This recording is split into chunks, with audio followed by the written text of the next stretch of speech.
Called to order. It is September 6th, 2023. The time is 6:30 p.m. Our mission is to provide a safe and caring climate and culture in which we engage, inspire, educate, prepare, and empower all learners in partnership with their surrounding community to be successful in today's and tomorrow's society. Zach, can you please lead us in the Pledge of Allegiance? I pledge allegiance to the flag of the United States of America and to the republic for which it stands, one nation, under God, indivisible, with liberty and justice for all.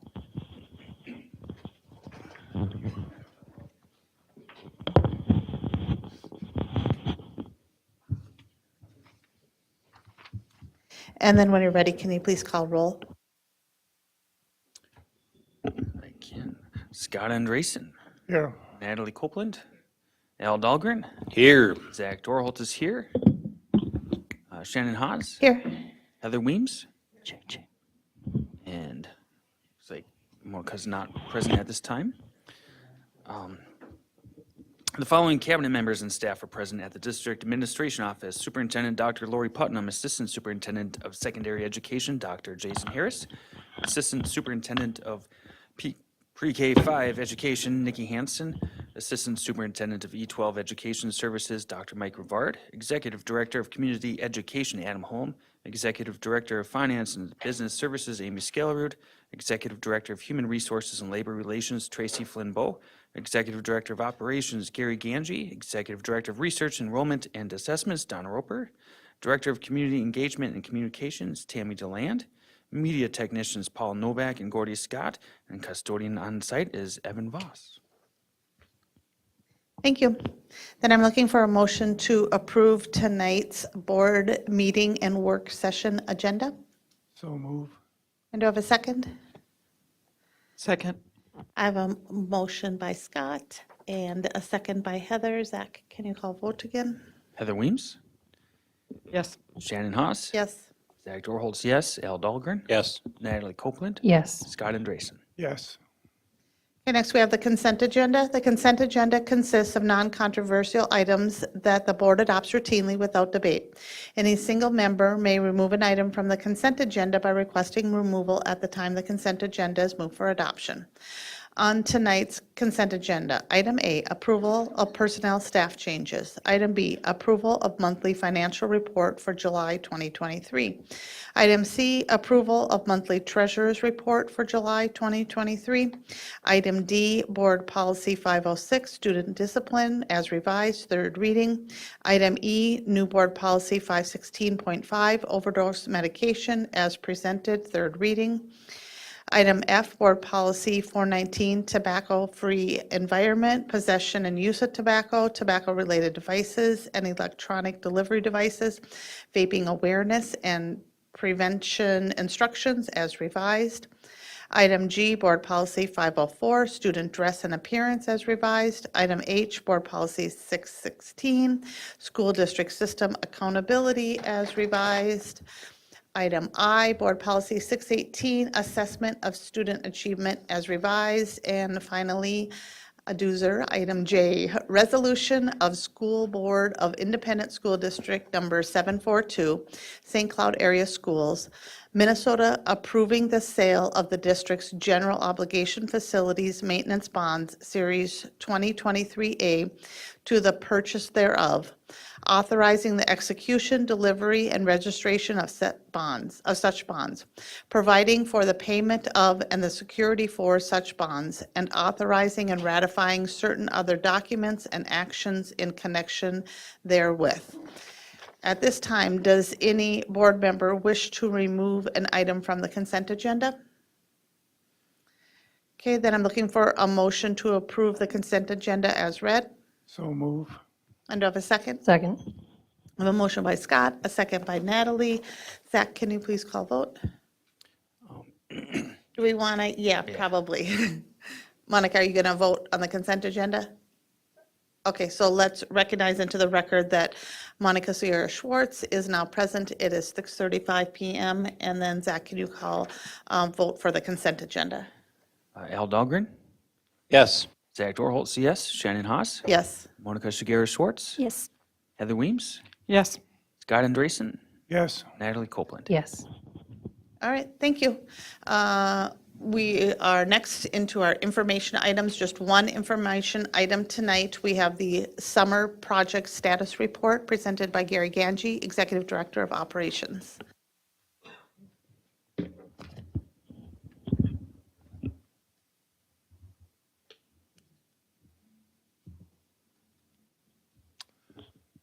Good evening. This is the time of year where we do our annual summer projects update. And we have, typically these are, there aren't a lot of words on these slides. It's mainly photos. And following that suit, you'll see the same again this year.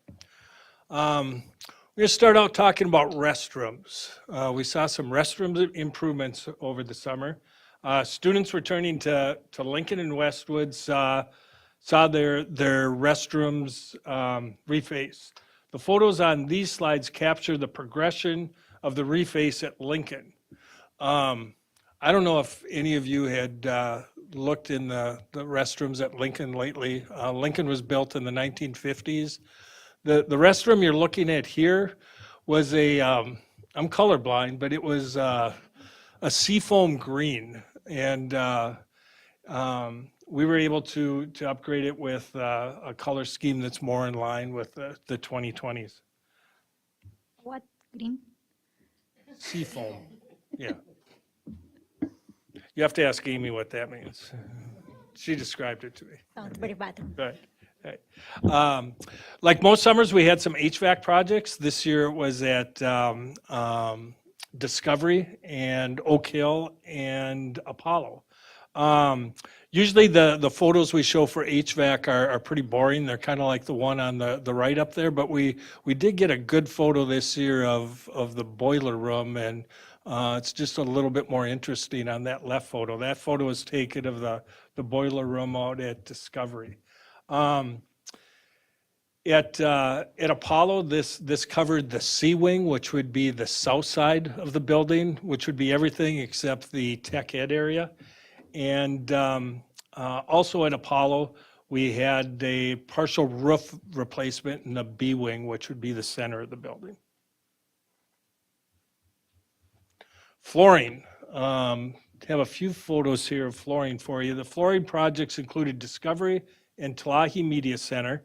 This one here that you're looking at is the Discovery Media Center. The Telahi Media Center looks exactly the same. You also see the second photo is the Clearview Gym. That was a couple days before it was striped for gym classes. The third photo is flooring over at Madison, another 1950s building.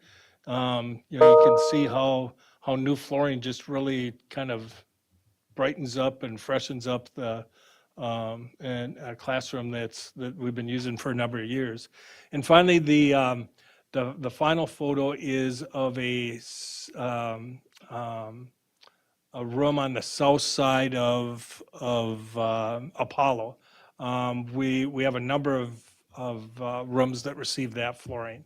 Along with that, the C-wing hallways at Apollo were carpeted, and the Lincoln hallways and cafeteria were also received new flooring. I have a photo of that coming up. Grounds, we were able to at South, we were able to reconfigure the ball field so that we could have equal number of softball fields and baseball fields, and we were also able to refresh a lot of the infields across the district. On a softball field, you just can't move the baselines. You need to also move where the infield ends and the outfield begins, and so it is kind of a big project. The second photo there is of the Tech driveway going in. Because of the creek out at Tech, we have some restrictions as far as runoff water. And that's why we had the pavers, because we would meet what the requirements were for there. The pavers really aren't standing up real well. We've replaced a number of them. We pulled this section out a couple years ago, and then the area that you see here was really taking a beating. I'm not sure if it's from the chemicals that we need to put down in the winter, if it's from the thawing and freezing in Minnesota, or maybe a combination of both. But what you see here is a new product that wasn't available to us when we built Tech. It's an asphalt, but it's permeable, and so we get that drainage that we're required to do. The next photo is of McKinley. McKinley, if you'd driven by it last year, we had a situation over there after the elevator was put in. Because of the water table in Waite Park, we had water running out of the building from our sump pump constantly.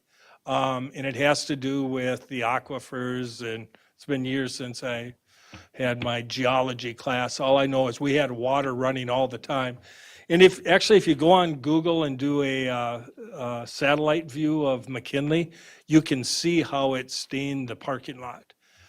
So this summer we were able to redo the sump pump.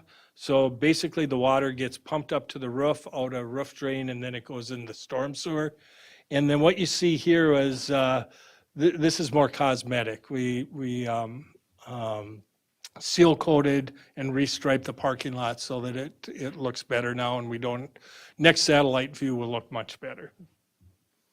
And then the final photo is out at Tech. That's just refreshing mulch, and we did that about a week before school starts, and it really spiffs it up. It's a real inexpensive way to make things look a little bit better. As you drive around the district, you'll see that the curbing was all painted over the past 2 weeks. Again, that bright yellow, it really makes things pop.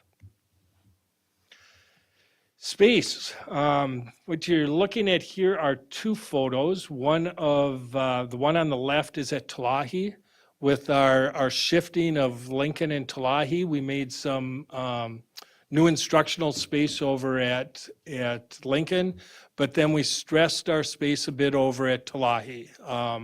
It's a delicate balance. But over at Tulahi, we had some options where we could do some things. What we have here is an area of the media center that just had that brick wall, and we were able to enclose it and actually create another instructional area. There are a couple other areas like that, so that we could create some space over there. And the photo on the right is of Madison. Might look like a little bit boring, but if you look at that little thumbnail below it, that used to be a locker room. And that little thumbnail is the brick that was in there, and it still looked like a locker room, but they've been using it as a speech room for years. And so this summer, we went in, put in new ceiling, cleaned up the walls, painted them, put in some sound tiles, the flooring that you see, and some new lighting. And then we painted that shiny brick white, and it really transformed that area. Catherine Johnson. At Catherine Johnson Education Center, the work moved to the exterior this year. If you drive by there, you'll see a lot of trees and shrubbery, and pretty much trees and shrubbery removed, and just a cleanup on the grounds. This included trimming and thinning of trees, landscaping, and sprinkler system maintenance. You'll see a lot of little flags if you drive over there. Preparations are being made to install the new playground, and the remaining tasks over at Catherine Johnson would be the installation of the playground, installation of the building signs, the signage on the building, and then fencing around the playground area. The photos you see are in the front there by the student drop-off. There were large trees covering the windows, and it was overgrown. That was cleaned up. The middle picture is the preparation for the parking lot for the playground. Playground, we're a little bit at the mercy of the supply chain. It's estimated to be here in October, and then we're at the mercy of the weather. So we hope to get that one in this spring, but that could, or this fall, but it could bleed into the spring. Also in that middle picture, you get a good view of the trees. If we took that picture last summer, you wouldn't be able to see through there. That was really thinned out. And then right by the office entrance, we have this utility box that we can't really do a lot with. And there was some landscaping done around there, and we still need to do a little bit more work with some shrubbery around there to cover that up, but that's cleaning up nicely. Now Lincoln, I encourage all of you to walk through Lincoln. It will not be the Lincoln that you saw last year. Over on the left, you see that brick that was in the hallways. That brick was painted. It's a blue. There's a mural in the hall that's beautiful. The second and third photo was before the flooring was put in. The third photo gives you an idea of the flooring, and you can see the mural along the walls. The 4 restrooms were refreshed. There's new lighting, and the ceiling was painted in the gym. It really brightens it up. Some classroom cabinetry was refaced, improvements made to the music and art rooms. The instructional space is really less stressed at Lincoln this year. Apollo. You're gonna see a few photos of Apollo. You'll see a big difference out at Apollo the next time you're out there. I want to point out before I begin that the photo of the field here is a drone photo courtesy of Vice Chair Dahlgren. I'm assuming Al wasn't standing on the top bleacher and was using his drone instead. But it's really coming together. It's in playing shape. The home openers this Friday against Litchfield, I believe. Yeah. Yes. Thank you. All right. All right. Should have put in my notes. The track, the field, the scoreboard are all new this year. The scoreboard we're close on. The track still needs to be striped, and then we have some pathway lighting that needs to be done yet there too. Still going from the outside in, you'll see a new electronic sign, 2-sided there at Apollo. It really pops as you're coming down 44th, come around the curve, you see it, looks nice. And then the middle photo is the carpeting in the C wing that I mentioned earlier. The carpeting that we put in after the fire really wore in a hurry, and so we're interested to see how this particular product stands up. And then over on the right, you'll see the new furniture there. So you really get a new feel from the outside in. What's really cool, if when you're at Apollo, if you start down at the Commons and you just walk all the way down to C Wing, it will feel different. You'll notice the colors. You'll notice it's brighter. New ceiling tile put in the C Wing. With the HVAC, all the registers are white. It pops that way. But what you'll also see is Apollo did a lot of wraps at the school, and you can see it in that middle picture. First day of school at Apollo is always difficult for students. Where's the 700 wing? Where's the 800 wing? Principal Skullroot has a good way of explaining it to students by looking at a phone. But now as you walk through, you know when you're in the 700 wing. So it's not the wraps are not only wayfinding, but they're branding as well. It really pops the Apollo brand. And each year we talk about the projects, but I think it's important to talk about that we have a lot of projects that we need to get done over the summer. But when we're doing projects, what we have to do is we have to close some schools, and other schools become used very heavily for summer school, and they'll be used all the way up into the 1st of August. And I wanted to include this photo this year. This shows 2 schools that were heavily involved this summer. The one on the left is Madison, which had all sorts of summer programming. And the one on the right is Lincoln, that had a lot of construction that we just saw, most of which we had to start after July 1 because it was LTFM dollars. But I mean, you can see it in those floors, how it's just all come together. All right, remaining tasks. We always have a few leftover things. Mentioned the playground installation at Catherine Johnson. We also have a partial replacement of a playground at Westwood. Same situation. Thinking October, we'll play the supply chain and weather by ear there.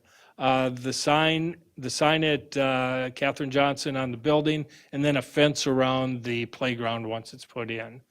At Discovery in Oak Hill, the HVAC projects, it almost came together. Same thing that we ran into last year at Talahi. The chillers, we had a manufacturing delay, and so we anticipate those to be installed in over MEA. We were very thankful for the change in weather today, so that we didn't have real hot day today. But the chillers is what helps us create the cold air. And then the Apollo Stadium scoreboard, which we're close on, pathway lighting, and track striping.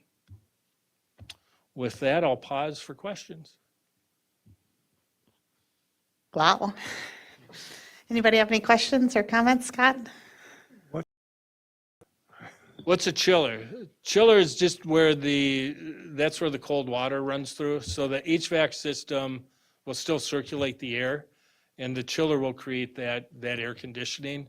The way around it when we don't have chillers, we're pulling in outside air beginning at 2 in the morning when the air is cooler, and then bringing it into school and recirculating it during the day.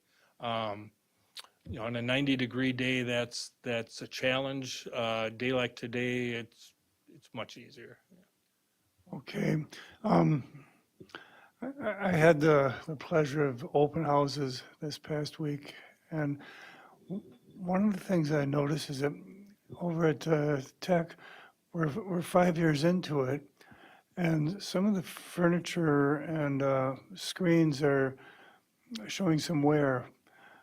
Do we have any long-term plans for cycling through that, or how's that work? Sure.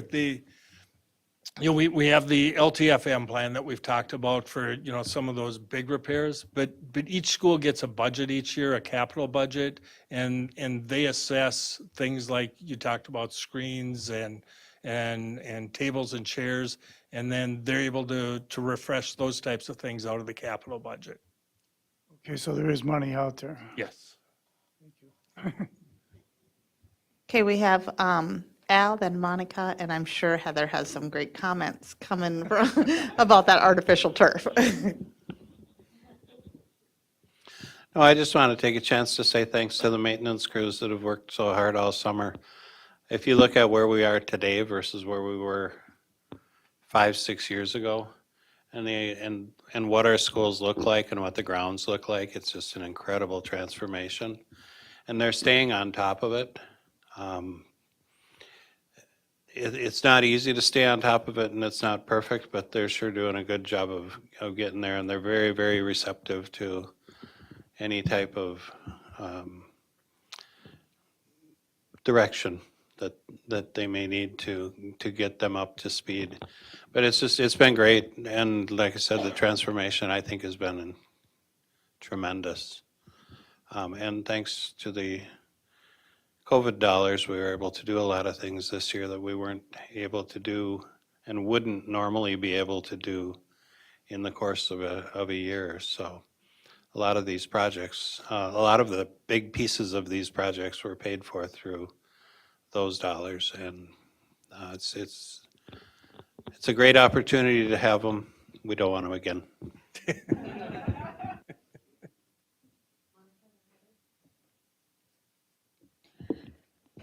Yeah, I will say thank you also, and thank you to the crew. I think that Ryan, Al, I did have a couple of questions about very specific things. So how do you choose materials for different things, and how do you choose aesthetic things like colors, for example, like flooring color materials for the floor? Could you tell me a little bit more about that? Sure. Well, as far as colors go, they don't let me do that. So that's a good thing. Um, Typically, what we'll do is, um, let's start with the walls. So what we've done is we've created a color palette, and then we started by having the principal of the school work with staff to pick 3 colors that we would use on walls. For years, we ended up with all sorts of colors through schools. And a few years ago, we just all got together and decided we're going to narrow that down. And that way we can, get into some of those color schemes. And so from there, we have the colors of the walls that the schools have. Then there's certain types of flooring that we need to use for, for fire retardant, that type of thing. But then we also look at wear and tear. We know what things don't stand up and what does stand up. And so we'll get that product, and then we'll involve the school on what that color scheme would be. And so that goes to the principal. They'll work with staff, and then from the colors that we started with to the product, then they'll say, like at Lincoln, we have a few different colors. If you go out to Clearview, you'll see some different colors, but they're involved in that.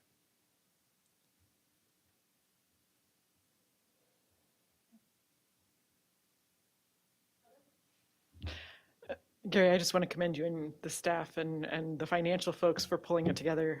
Having worked at universities for most of my career, I did appreciate the construction and renovation projects that we did. I also understand how difficult they are from a logistics perspective and from a planning perspective to pull it all together and make, particularly when you have good bones, so to speak, but not always the spaces that you need. And at least the pictures demonstrated that the money is going to good use. It's being thoughtfully applied. It's not all sexy. Sometimes in public structures, there's a lot of really mundane sorts of projects. HVAC is not exciting, but it's critically important. And I just think, working in athletics, curb appeal is huge to recruiting. It's really the lifeblood, and having a place that is welcoming and that looks refreshed even when it's older is so important to how our students feel and how our teachers and staff feel. And I just the culmination of bringing it all together, getting it done in a very short period of time, and working with project managers and such is a big deal. So thank you.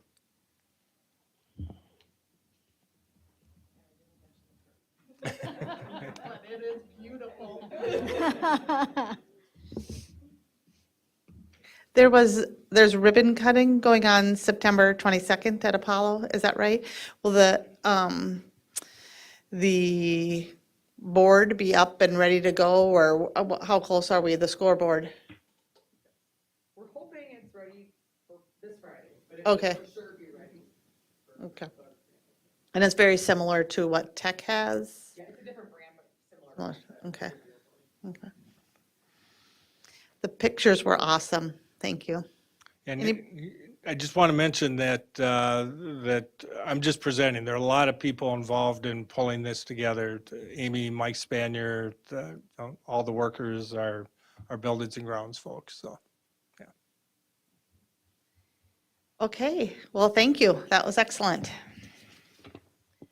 Moving on to our discussion and action items. Up next, we have approval of tentative agreements presented by Tracy Flambeau, Executive Director of Human Resources and Labor Relations.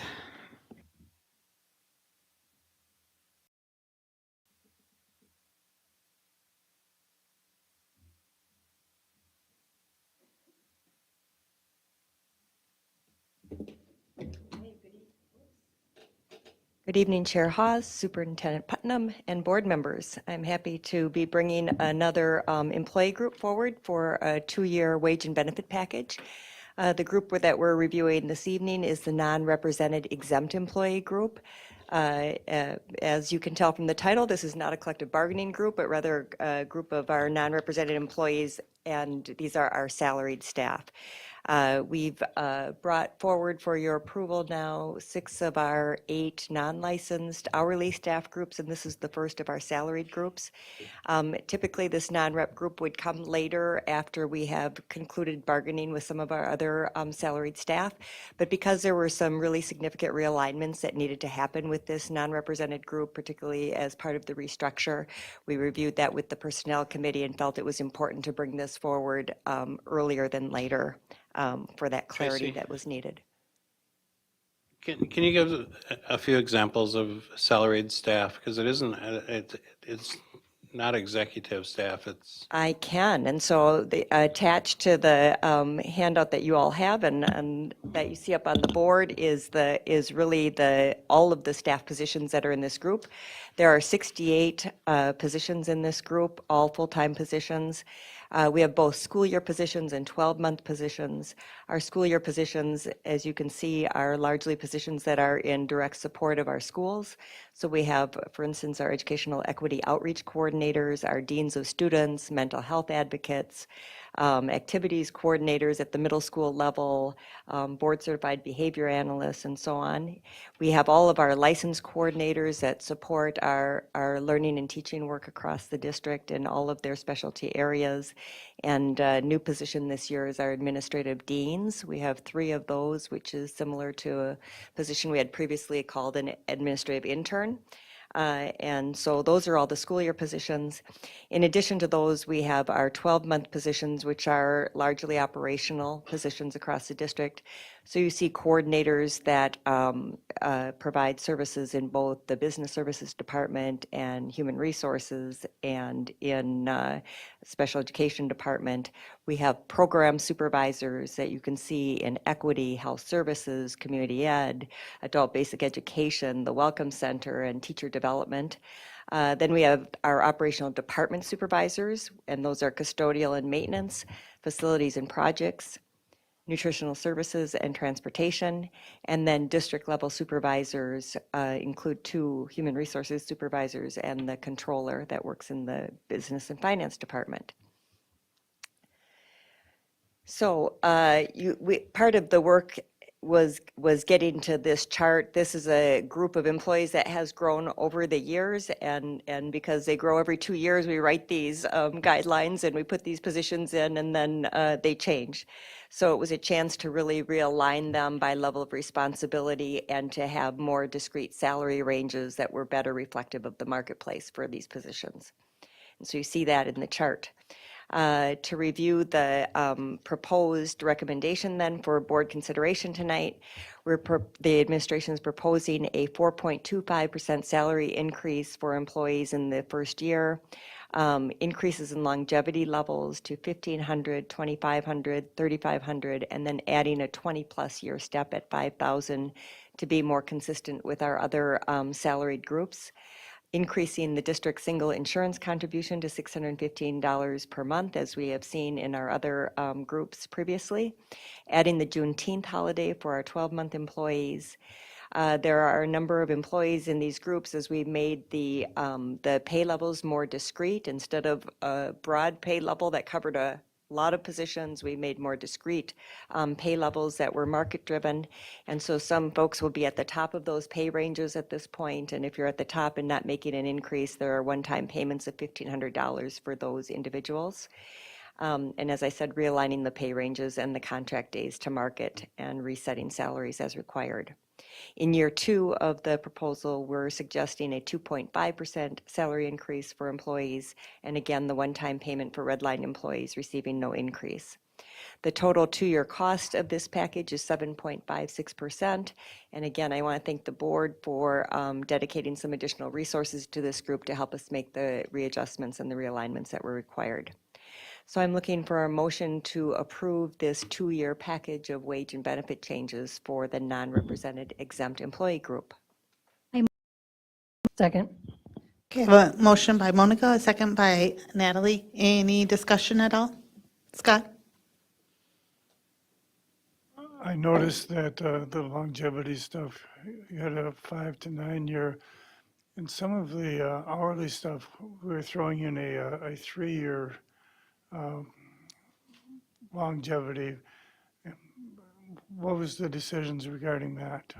I think looking at just the levels, right, where we're seeing the most turnover in our hourly staff and particularly in entry-level positions.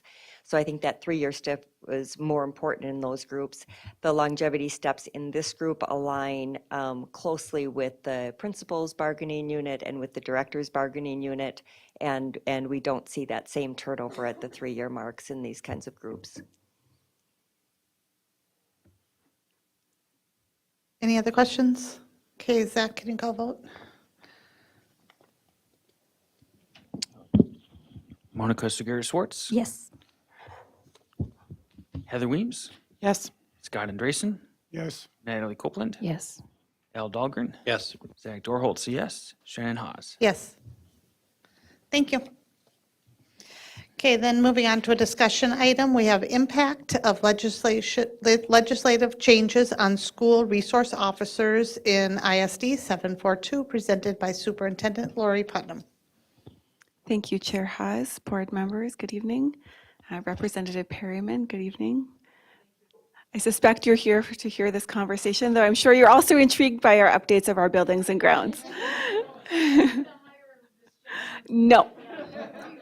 No. No. I am glad to have this conversation tonight. It was at the request of the board, and so I'm glad to be able to have our public hear kind of where we're at and the steps that we've taken in our St. Cloud area schools. So if we go on to the why, I'm not going to pretend to be a legal expert, nor any sort of policy expert. So I will give you my understanding, as a superintendent of the school district, of how the recent legislative changes have impacted us. So just please hear this information with that caveat. It is part of the K-12 and education omnibus bill. There were some changes made to the section of law under corporal punishment. Quite candidly, many of us, not only in this district but in others, glossed over that. We thought, we don't do corporal punishment, and so we moved quite quickly through that section without giving it a lot of thought. In recent weeks, I think many others, not just in schools, did the same.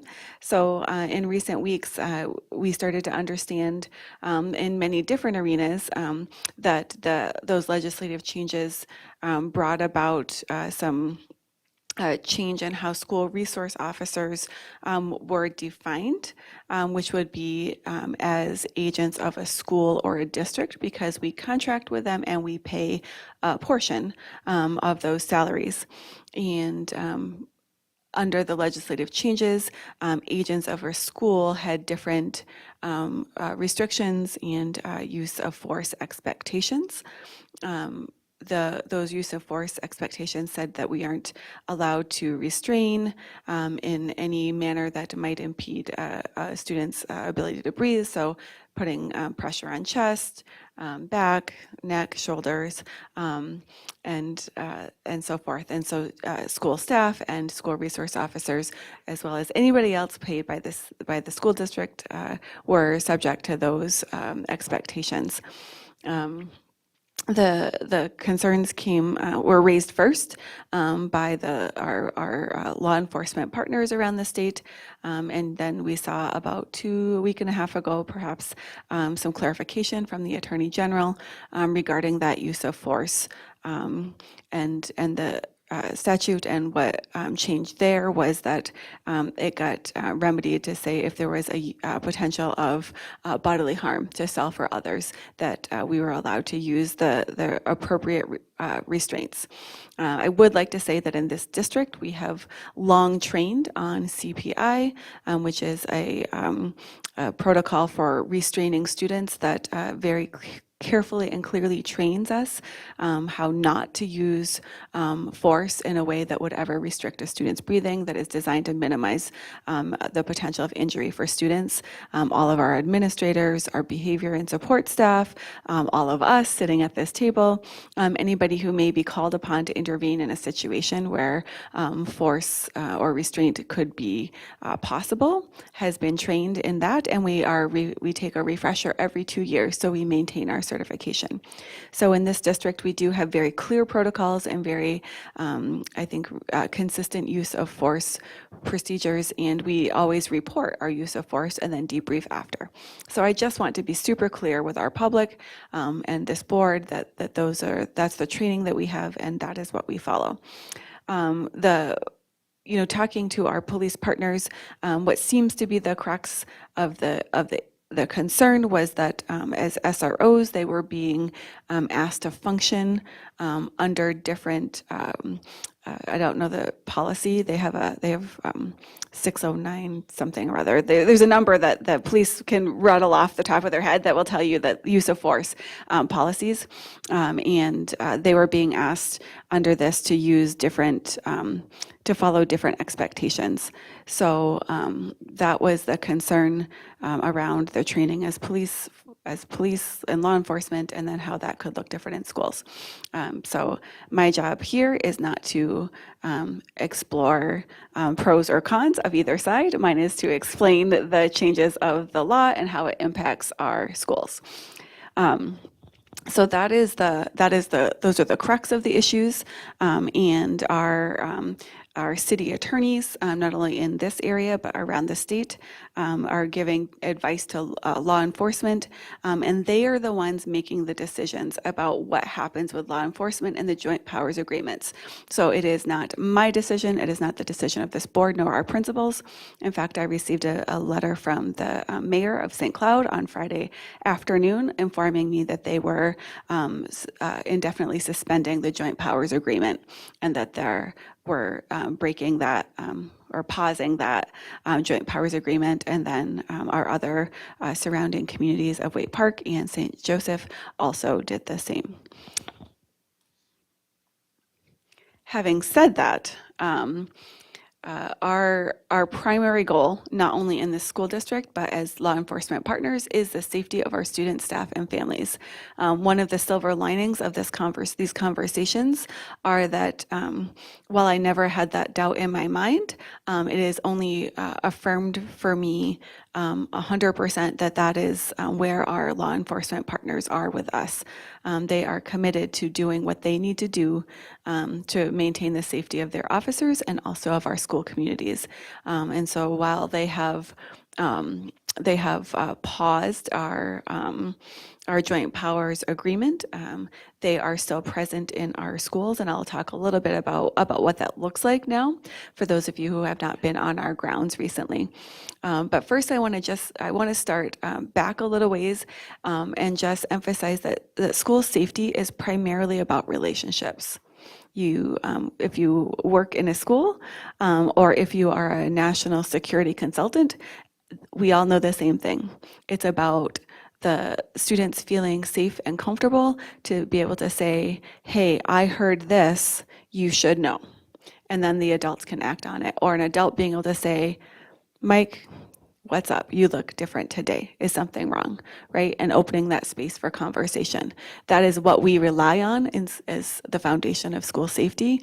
And that is what I know that that is what's keeping us safest, is the relationships that are built between adults and students, whether it's our SROs or it's our principals or it's our paras or our custodians or our teachers. In this district, we also have lots of layered physical security. So we have controlled entrances at all of our schools. While Apollo does not have the same model as the other schools at this point, we do have a plan for that, but it is staffed and it is still controlled by the person who is at that door. We also have long lines of sight.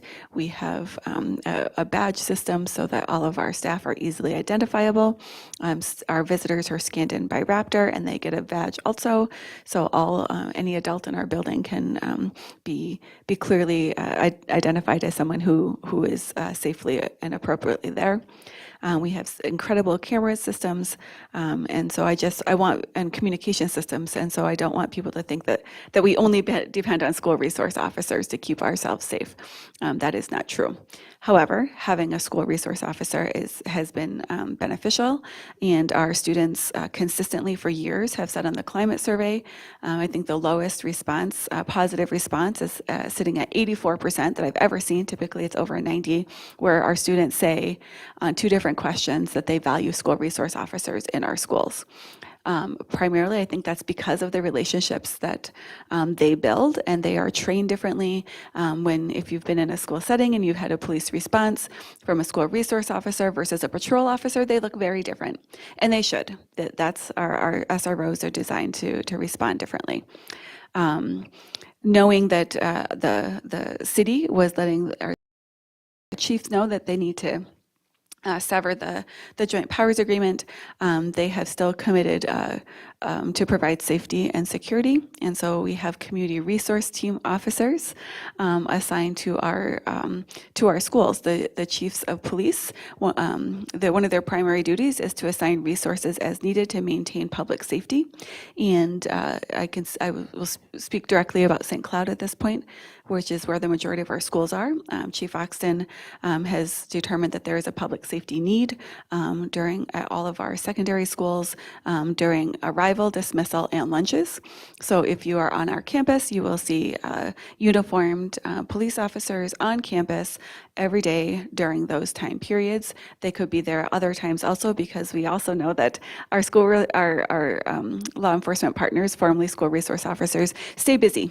It doesn't mean that we have consistent school safety concerns, but they might be investigating a community disruption, a theft of a cell phone, so they will often be busy all day long. And Chief Oxton has said if you're busy doing public safety work, then you are okay to stay in our schools. So while the relationship and the work that our law enforcement partners are doing, you'll see there's a pause on education and mentorship programs. During this period, please be assured that there is still a law enforcement presence where needed, and we are always able to call for additional support at any time, as was the past. Additionally, they will be at our school-sponsored community events. So in the past, we were paying our school resource officers overtime to be at, say, the Tecopala football game or any other place where we expected large crowds. And at this point, our police partners have identified that as a potential community safety need, and they are picking up the tab during this time. So during, Chief Oxton and I talked daily for several weeks because we were coming up with multiple plans, hoping for a fix from the legislature, the Attorney General, in a way that the city administration and law enforcement were able to continue the joint powers agreement. He and I both have high hopes that is in the works, and we are confident that it is. Based on what the information we're getting from our Commissioner of Education, from the Commissioner of Public Safety, our local legislators, we are confident that those are in the works and hope to rebuild those joint powers agreements soon. But we are also confident on the school safety plans that have been developed in partnership with Chief Oxton, Chief Resnichek, and Chief Fanestein. I do want to note that Sherburne County provides law enforcement support to Clearview, though we have never had a joint powers agreement with them that formally established a school resource officer program. They provide patrol support. Chief Oxton, Assistant Superintendent Harris, Sergeant Kleinfelter, and I met with all of our secondary staff who wanted to join us on Tuesday. And just went through all of this information with them. It was very important to us that our families and our staff feel as confident as we do in our ability to provide school safety. And so those went extremely well, and was just another great way to reinforce the partnership that we have. So in summary, again, we are confident in the plans that we have in place, and we do look forward to resuming the school resource officer programs when able to, and we will remain in dialogue with our stakeholders to make sure that we are meeting any concerns that do arise and adjusting as needed. And with that, I am glad to take any questions or concerns. Our assistant superintendents who have been in schools even more than I have, and they're glad to help support any concerns as well. Okay, Al, then Natalie? I have a question on when you very first started. You said that something about we weren't looking in the right place, or it caught us by surprise. And I'm curious. I mean, yes, it did catch us by surprise that these caught a lot of people by surprise, but the way that what I heard was that we could have done something about it, and what could we at our level? I mean, this was done in the legislature. What could we at our level have done to prevent this from occurring? I don't think that we could have done anything to prevent it from occurring. And so I don't mean to imply that had we been paying attention, right, something could have changed, that it wasn't it at all, right? That bill was passed at the end of May, and I think lots of people didn't understand fully all of what was in that. But you know, the changes in the law applied to us as staff just as much as law enforcement. So the clarification by the Attorney General actually was necessary for us as well, because we do need to be able to occasionally restrain with CPI, and the bill as it was passed was prohibiting some of that. So we are appreciative of that change. We'll continue to maintain our safe CPI holds, however. The changes that occurred in May weren't largely available to us until July, probably, or We were August, or You know, we were seeing early conversations in June, right? Many of us are at a resource training where we went through the bill. You know, so much happened.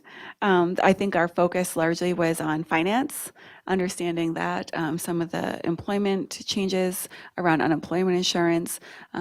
So like the READ Act, we were really focusing highly on instruction. Again, looking at, you know, seeing a headline of corporal punishment. Even when we brought every year we bring our one of our attorneys, Amy Mason, to talk to administrators about hot topics. We go through legal changes. We did that early August, and even in that meeting, we just moved right through because it was a very for me, it was I didn't expect to see this in the corporal punishment heading.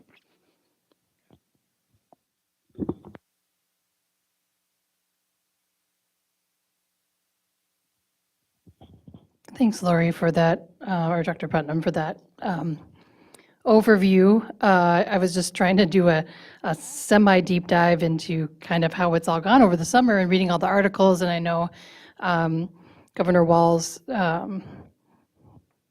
is toying with a special session, but we don't know if that'll happen or not. So what we are doing today is the things I have questions about. I really like that you said that education is about relationships, and the SROs, school resource officers that I've met, especially the one that I'm familiar with, was familiar with at Apollo, that's who they seem to be, you know, so I really appreciate that partnership. Can you give us like a high level of what is the concern from our police chiefs and mayors as to why they instituted the pause? Is there like I'm not even going to guess. I'll just let you answer that.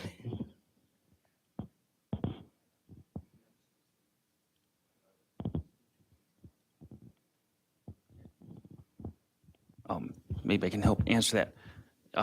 Been very involved with this in multiple settings because we had to deal with similar situations when restrictions were placed on correctional officers within facilities. And this was a little over a year ago. They got some clarity. They were okay with it. So I'm begging anybody's listening to step aside from the politics of this issue because it's going to start ruining people's lives. This is, for context, I think we all know law enforcement has been forced to operate in gray areas for a long time. And some bad cops made some bad decisions and high publicity. And legislatures are reactive, correct? So what they did is they restrict prone restraint and certain physical holds. So this is what passed, was prone restraint and certain physical holds not allowed. And the language said an employee or agent of a district, including a school resource officer, security personnel, or police officer contracted with the district, shall not use prone restraint. So you're wrestling with somebody that you just may end up in that position. But the thing is, it wasn't just George Floyd who died from this. Plenty of people have died from being put in that restraint, but they were done so in a grossly inappropriate manner. Okay, right? We've seen it. Is scary and it's disturbing. And then the second part of the bill for the corporal punishment.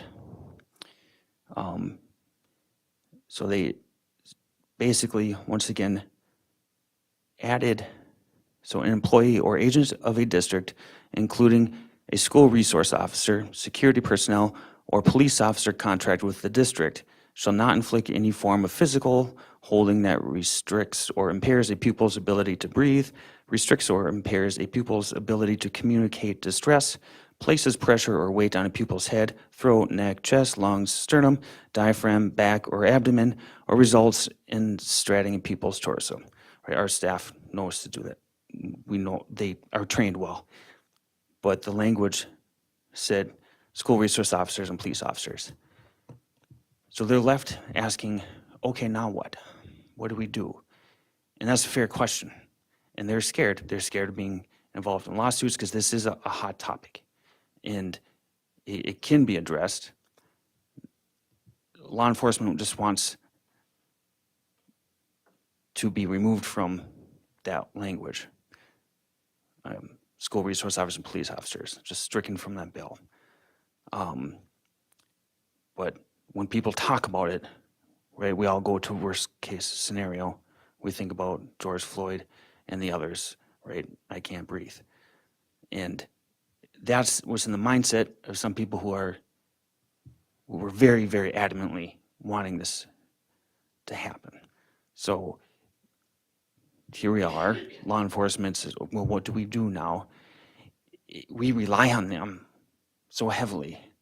And now they've been put in a place where we want to help, but we're scared to. Okay. This is conversation I have. This was a conversation we had to have in jail. So, okay, what do we do? So they need some clarity, and this is where we're at. So if there's going to be a special session, I mean, you're going to have a ton of people agree, go in there real quick, do this right. Law enforcement wants to just be taken out of those restrictions, and there's going to be a lot of fighting because people are reacting to, as we said, very extreme circumstances, and a lot of other anecdotal evidence. I don't think we've ever had any problems here. Most districts haven't. I just hope people can, as we move forward, the context is because of issues national level, here we are reacting to those and applying restrictions maybe in a reactive, I won't say inappropriate, but in a reactive manner. And so we put law enforcement in another area where they don't feel comfortable operating, and rightly so, in my opinion. So they want remove that language, but there's going to be adamant opposition to that. So if that kind of answers my long-winded answer for somebody who doesn't talk much. So, CO's got, he has what, correctional, they just got clarification from the Attorney General's office. This is a much different scenario in different place because you're working with adults versus children. yeah, I think that, so that's definitely what I read in all of the articles and in the bill. What I didn't want to do is assume that it was legal issues, that, because I've read that from other districts where their law enforcement said, we don't want to put our SROs in a legal battle because they're doing something. So I'm just making sure that's the answer for our people as well. But I'm glad you explained that. That's really helpful. Thank you.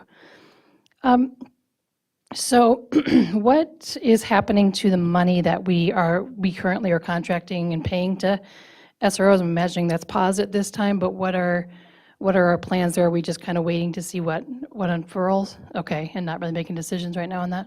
We're just holding it at this time. Okay.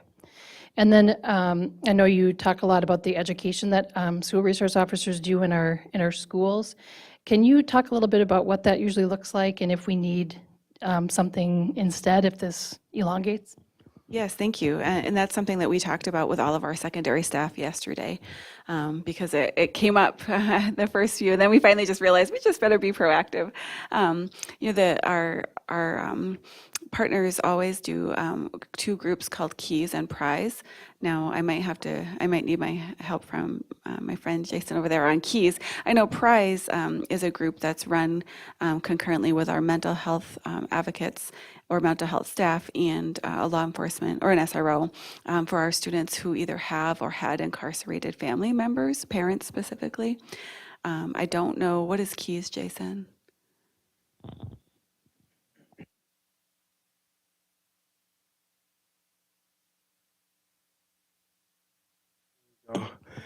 Keys works with sixth grade students around health and safety. And so our SROs talk to all sixth grade students around cyberbullying, cyber safety, to get them transition into what they might face coming into secondary schools. And they do it through the health classes. That's what I was wondering, because I wonder if, will that be on the health teachers to do if this, or are we not making those decisions yet? Yeah, so one of the things we talked about with the SROs specifically was how can we collaborate to create some of these programs without our school resource officers into their own paws. And if we could, the schools can pick up doing some of that. And that's a decision we have to make. Yeah, I think that, I remember my kids going through that sixth grade one, and that would be sad if we have to do that, so one way or another, so thank you for that.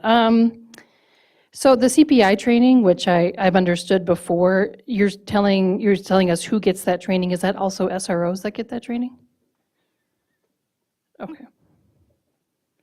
So that's, I think, the thing that confuses me about this whole issue is like, so SROs are trained differently than other police officers, is my understanding, but I don't really ever know how are they trained differently than police officers, and maybe this isn't the discussion for right now, that this just is right now, but I think that that's in general what the legislator is talking about, right? Like, shouldn't SROs move differently in a building than police officers that come in from off the street?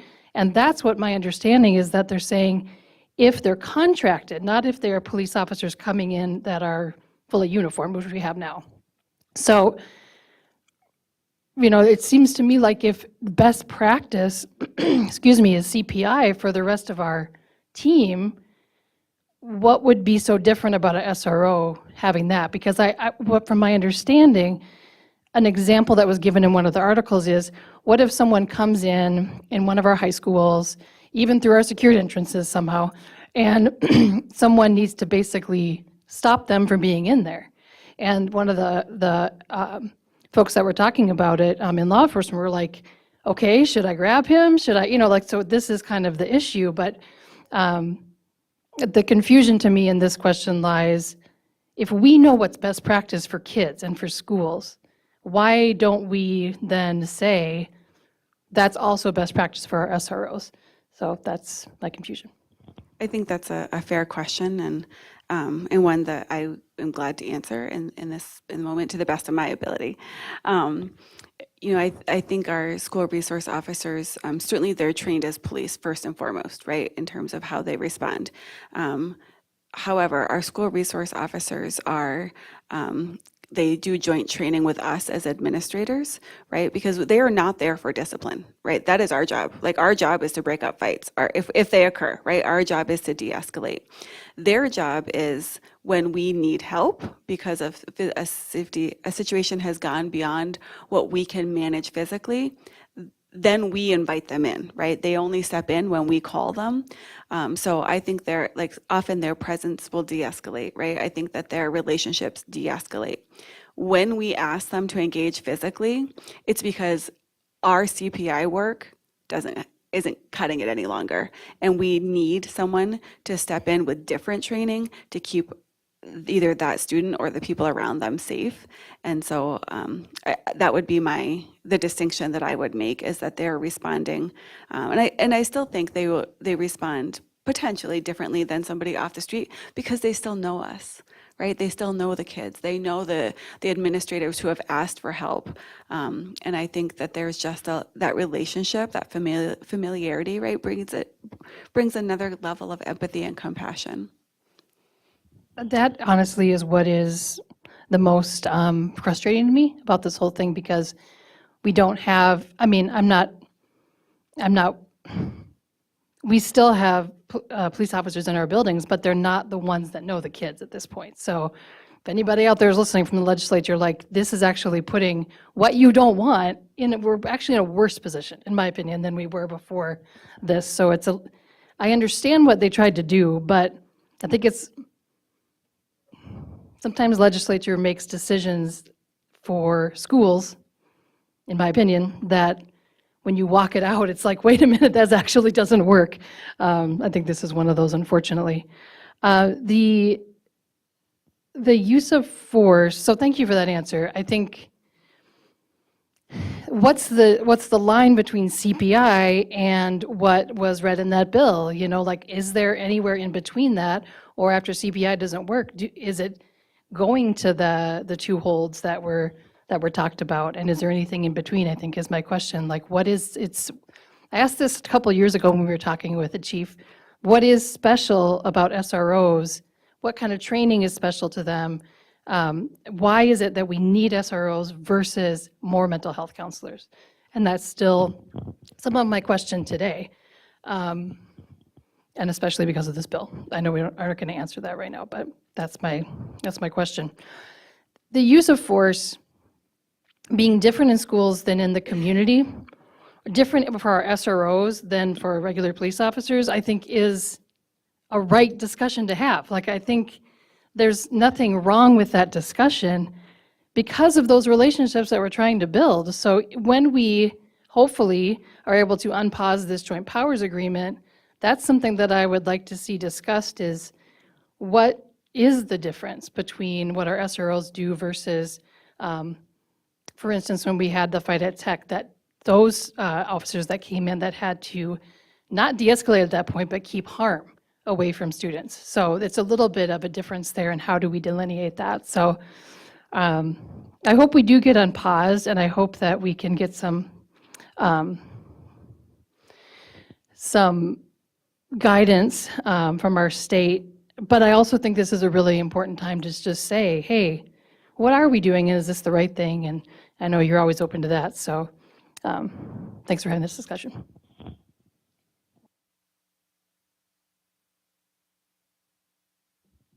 So I have a question for Zach, given your experience and your reading of the bill.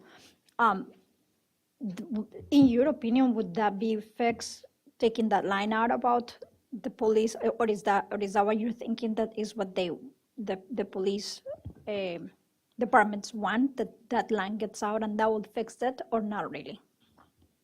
Yeah, correct. So the language for use of force in prone position, that's what this is really about. They restricted the use of that a while ago, and then they added not just staff and security officers, but specifically, right, SROs and contracted law enforcement, right? So they don't want, the bill says they can't, So law enforcement is saying, hey, wait a second. This really ties our hands. We're already shaking in our boots in too many situations. This has gone too far. We don't know what to do anymore if you're going to prescribe this to us. So that they're simply asking, and they haven't come forward. I mean, this is basic bill, right? And they would just say, just take us out. You're telling us, well, last opinion, right? No, we can't do our job, but this is. Hopefully, does that answer your question? No, I need a yes or no. So would that, if they are taken out from that part of the bill, and I know that this is your opinion, would that fix the issue in your opinion It would for law enforcement. for law enforcement? Correct. So, thank you. So for you, Lori, would that be your understanding too, that if that is the only fix that they do at this point, would they come back for their contracts or not really? I think if they remove it out of that one, and then that they need that or back in about the bodily harm, right? Being able to, right now it says you can only restrain if there's the threat of bodily harm, but the example that the chief gave, and he said I could say, is if somebody comes into a school with a felony warrant for arrest. Their training is to handcuff them, to restrain them. And I'm not going to go into the why of all of that, right? That's their training. Then the law also states that without a threat of bodily harm, no restraint can be used. So at that point, if someone were to enter on a trespass or a felony warrant, they would just have to say, hey, please. And the other language that they, to clarify too, is for a school employee, school bus driver, other agent of a district exercising person's lawful authority may use reasonable force when it is necessary under the circumstances to restrain a student or, that's they want that one added, prevent bodily harm or death to a student to another. For a school resource officer or peace officer contract with the district, use of force is governed by section 609.06. So they already have restrictions on their use of force. They're saying, we're willing to do that, but we need you to remove us from here so that we can continue to do our job. Okay, so the other question that I had is, that I haven't understood is that they are breaking the joint agreement, but they continue to be doing their job, which is protecting and safety, and not, but because they are not employed by the district, now they can do whatever they were able to do. So the other thing is, I understand, Lori, what you're saying about, it doesn't really sound like we're losing a whole lot, because we're losing the relationships. Is that what you're saying? Because because they are there anyway, no? Yeah, and we are being really careful about that because our law enforcement partners are there to uphold the law, and so they have to be super careful that they're not skirting the law, right? That is not their intention, right? Their intention is to follow the law while also providing public safety. So yes, we're losing all of the education parts. They would only, unless they're doing other investigations, instead of being there all day, which they typically would have, they're only there when Chief Oxton or other chiefs have deemed essential. So arrival, dismissal, lunch instead of the full day. We have severed the tools that make the collaboration more effective, like Skyward, they no longer, and they had very strict data privacy laws, right? But if they were in an investigation, they had access to the Skyward for that student only. We had to take away all of that. They no longer have offices. They will not be at all of the games that we would like them to. Jason, what did we have them contracted at, and what are we looking at now? We had them contracted at about 30 events, and right now we have to drill it down to the high-need game. So if it's a Tech Apollo game or if it's a Apollo Sock Rapids game, we drilled it down to specific games that we're going to have a high crowd capacity. Thank you. One question, one comment.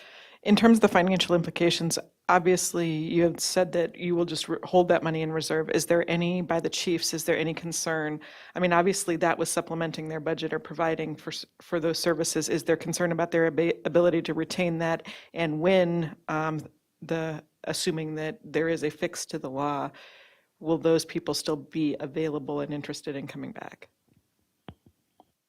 I can't speak to the city's finances. I would anticipate, right, having planned, right? I know for us, if we all of a sudden lost a significant chunk of funding, that would be concerning. So I think potentially that could impact, especially for some of the smaller towns. I do have confidence that our school resource officers now our community resource team members, I do have confidence that they would want to come back. Jason, you were there with us yesterday too. I think that they are all, they're all sad too, right? To not be able to be in building relationships in classrooms, right? Just talking to people. What would you add to that? Yeah, I think we heard it yesterday from one of our staff members in an eloquent way, right? The SROs bring us a less anxiety way to build relationships with law enforcement, right? You're not out being pulled over for a ticket or those things. It's a way to develop a positive relationship with our school resource officers. And that's one of the key things that we learned and heard, that that's a good relationship. If I can talk to my school resource officer in a non-threatening, less anxiety way to get to know them, that creates safety and relationships for us all. And today, just being out in the buildings, our former SROs, police officers now were in the building still at beginning of the day, lunchtime, and end of the day, still supporting our schools and creating public safety. And I think that's critical for us. I shout out to the chief of wanting to continue to find ways to create safety within our schools. And I think he spent time all day yesterday. He spoke at Apollo, he spoke at Tech, North and South, to create clarity of what was going on. And I just think he didn't have to do that. St. Cloud Police didn't have to do that. We see other school districts just pull out, right? And so that's just a testament to our true collaboration, specifically with our St. Cloud PD. And then my comment is simply your clarification about roles and responsibilities, I think, is critical, and that's ongoing and not something that just arose as a result of this incident or this situation, but that truly, as you train and as you work with the SROs and with the police departments, that you have great clarity with your staff about role and responsibility. And I look at that from someone who on a college campus dealt with conduct issues, and that completely changes when you said that your staff, administrators, principals are there to handle discipline. And it's not the SROs or the police department until you call on them. Because what that does is differentiates between an educational versus a punitive environment. When you are managing from a place of love and education, trying to help students through situations and emotions and those sorts of things from that place, I think that's a model program.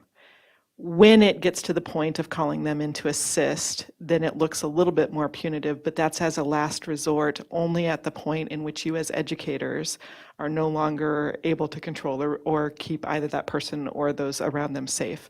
And so I just want to commend you that has been part of your training, and that is philosophically where you're grounded, because I think that matters, and that matters to safety and behavior and how people feel welcomed. So thank you.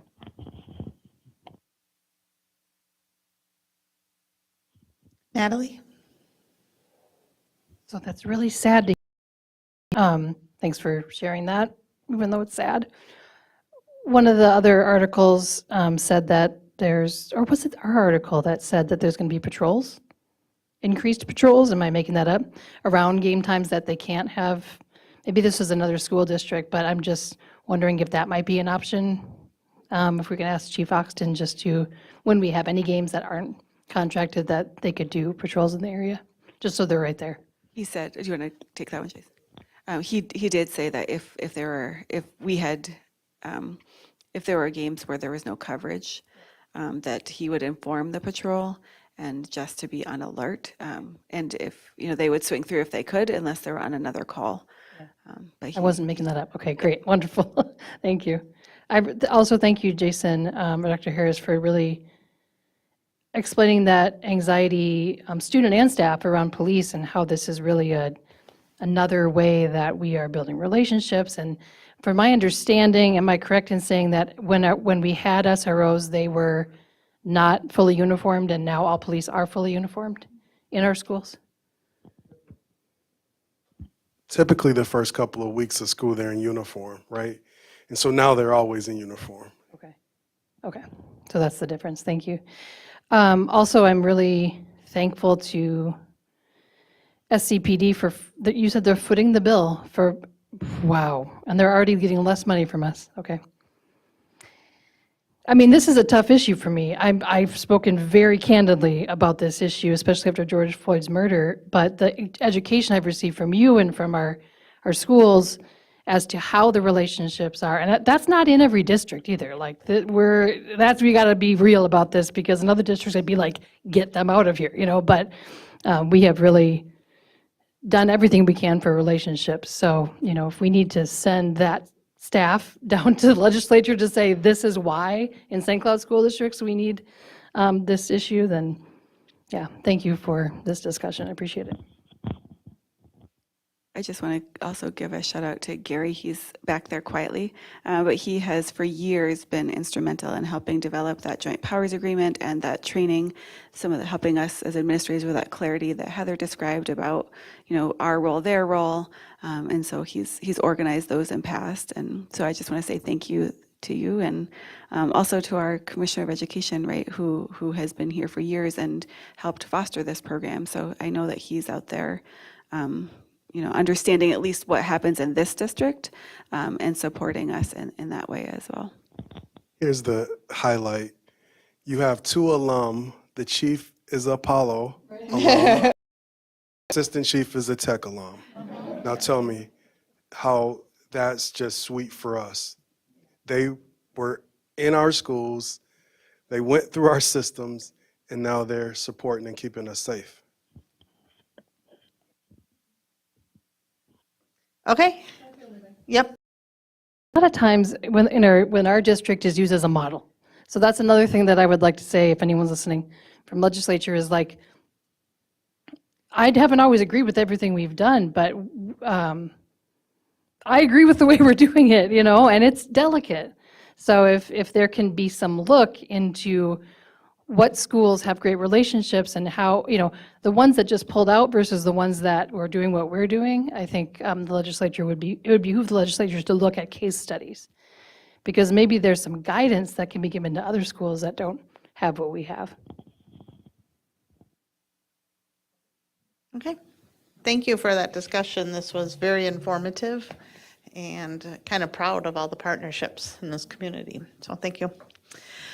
Okay, moving on to reports. We have the Board of Education Standing Committee reports. I believe we just have one report tonight. Board Development Policy and Governance Committee Chair Scott Andreasen. The committee met on August 23rd. Doctors Rivard and Harris reviewed the following board policies, which have all been placed on this evening's consent agenda due to statutory changes during the 2023 legislative session. Board Policy 419, tobacco-free environment, possession and use of tobacco-related devices and electronic delivery devices, vaping awareness, and prevention instruction. That was on the consent agenda. Board Policy 504, student dress. Board Policy 516, school district system accountability. Board Policy 618, assessment of student achievement. They're all on the consent agenda tonight. We also reviewed the following board policies and will continue the review at the next board development meeting. And that would be Board Policy 603, Curriculum Development, and Board Policy 613, Graduation Requirements. And that's our report. Thank you. Did anybody else have a report? Okay. Then we have future agenda items. September board meeting topics will include approval of the 23 to 25 strategic plan and district mission statement, approval of tentative agreements, if any, approval of preliminary levy certification, announcement of final levy certification date, enrollment report, status update on the Central Minnesota Virtual Academy, and a closed session for evaluation of the superintendent. At this time, does any board member wish to request or recommend a agenda topic? All right. Then I'm looking for a motion to adjourn tonight's board meeting. So move. Second. Okay, I have a motion by Scott, a second by Natalie. All in favor, say aye. Aye. Opposed? Okay, so board meeting is adjourned at 7:56 PM, and we're opening up tonight's Board of Education work session. We have 2 items tonight. First up is the strategic plan and mission statement presented by Donna Roper, Executive Director of Research, Enrollments, and Assessments. Welcome, Donna. Are you doing it too? And Superintendent Lori Putnam.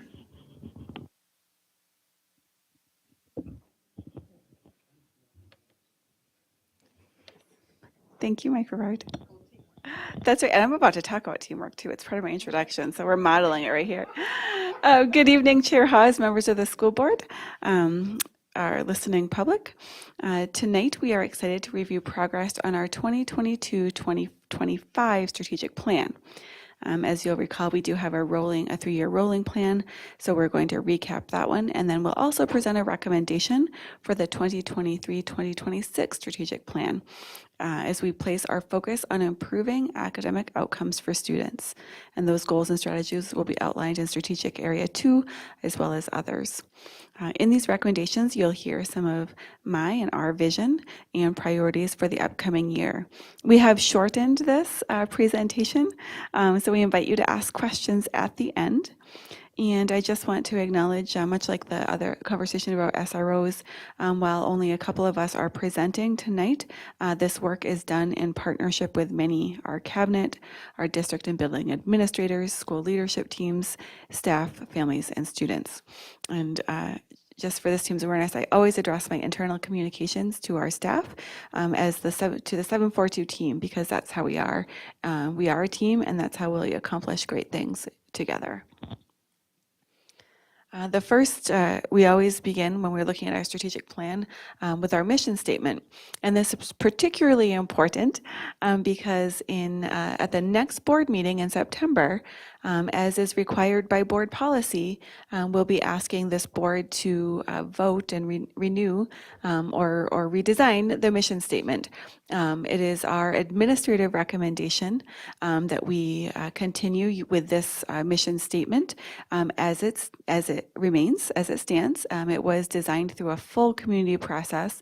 It is the foundation on which all of our long-term, short-term, and daily decisions are made. And it also serves as the core platform out of which our core values emerge. So our recommendation would be to continue that for the upcoming years. Though at the end of this conversation, we'd be happy to have any dialogue about that as well. As you may recall, last year when we presented for the past several strategic plans, we did recommend adjusting some of the strategic initiatives based on the progress made in the past year and the targets set.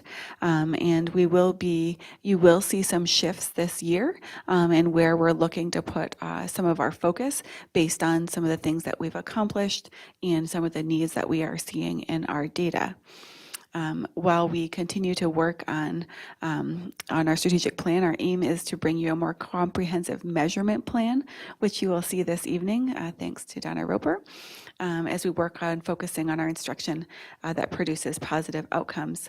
We are going to keep the other areas, you heard my Maine accent come out there, areas in our sites. And those include professional learning objectives and goals and system readiness, foundational skills needed for growing literacy and mathematical thinking, career and college exploration readiness, which are layered on top of literacy and math achievement and aimed toward improving the experience of learners and the overall success and graduation rates and outcomes. So you'll hear those reiterated through the course of the 2023-26 strategic plan. Just as a reminder, I say this each year, but just as a reminder, Mike, you can go to the next one. The strategic plan's foundation is the world's best workforce legislation. And there are 5 pillars of the world's best workforce legislation, which serve us and our community well, which are that all students are ready for kindergarten, all achievement gaps are closed, all students are reading on grade level by 3rd grade, all students attain career and college readiness, and all students graduate from high school. To highlight and summarize for each of the focus areas that we had committed to, there are some major things that we focused on that fell under our strategic initiatives this year.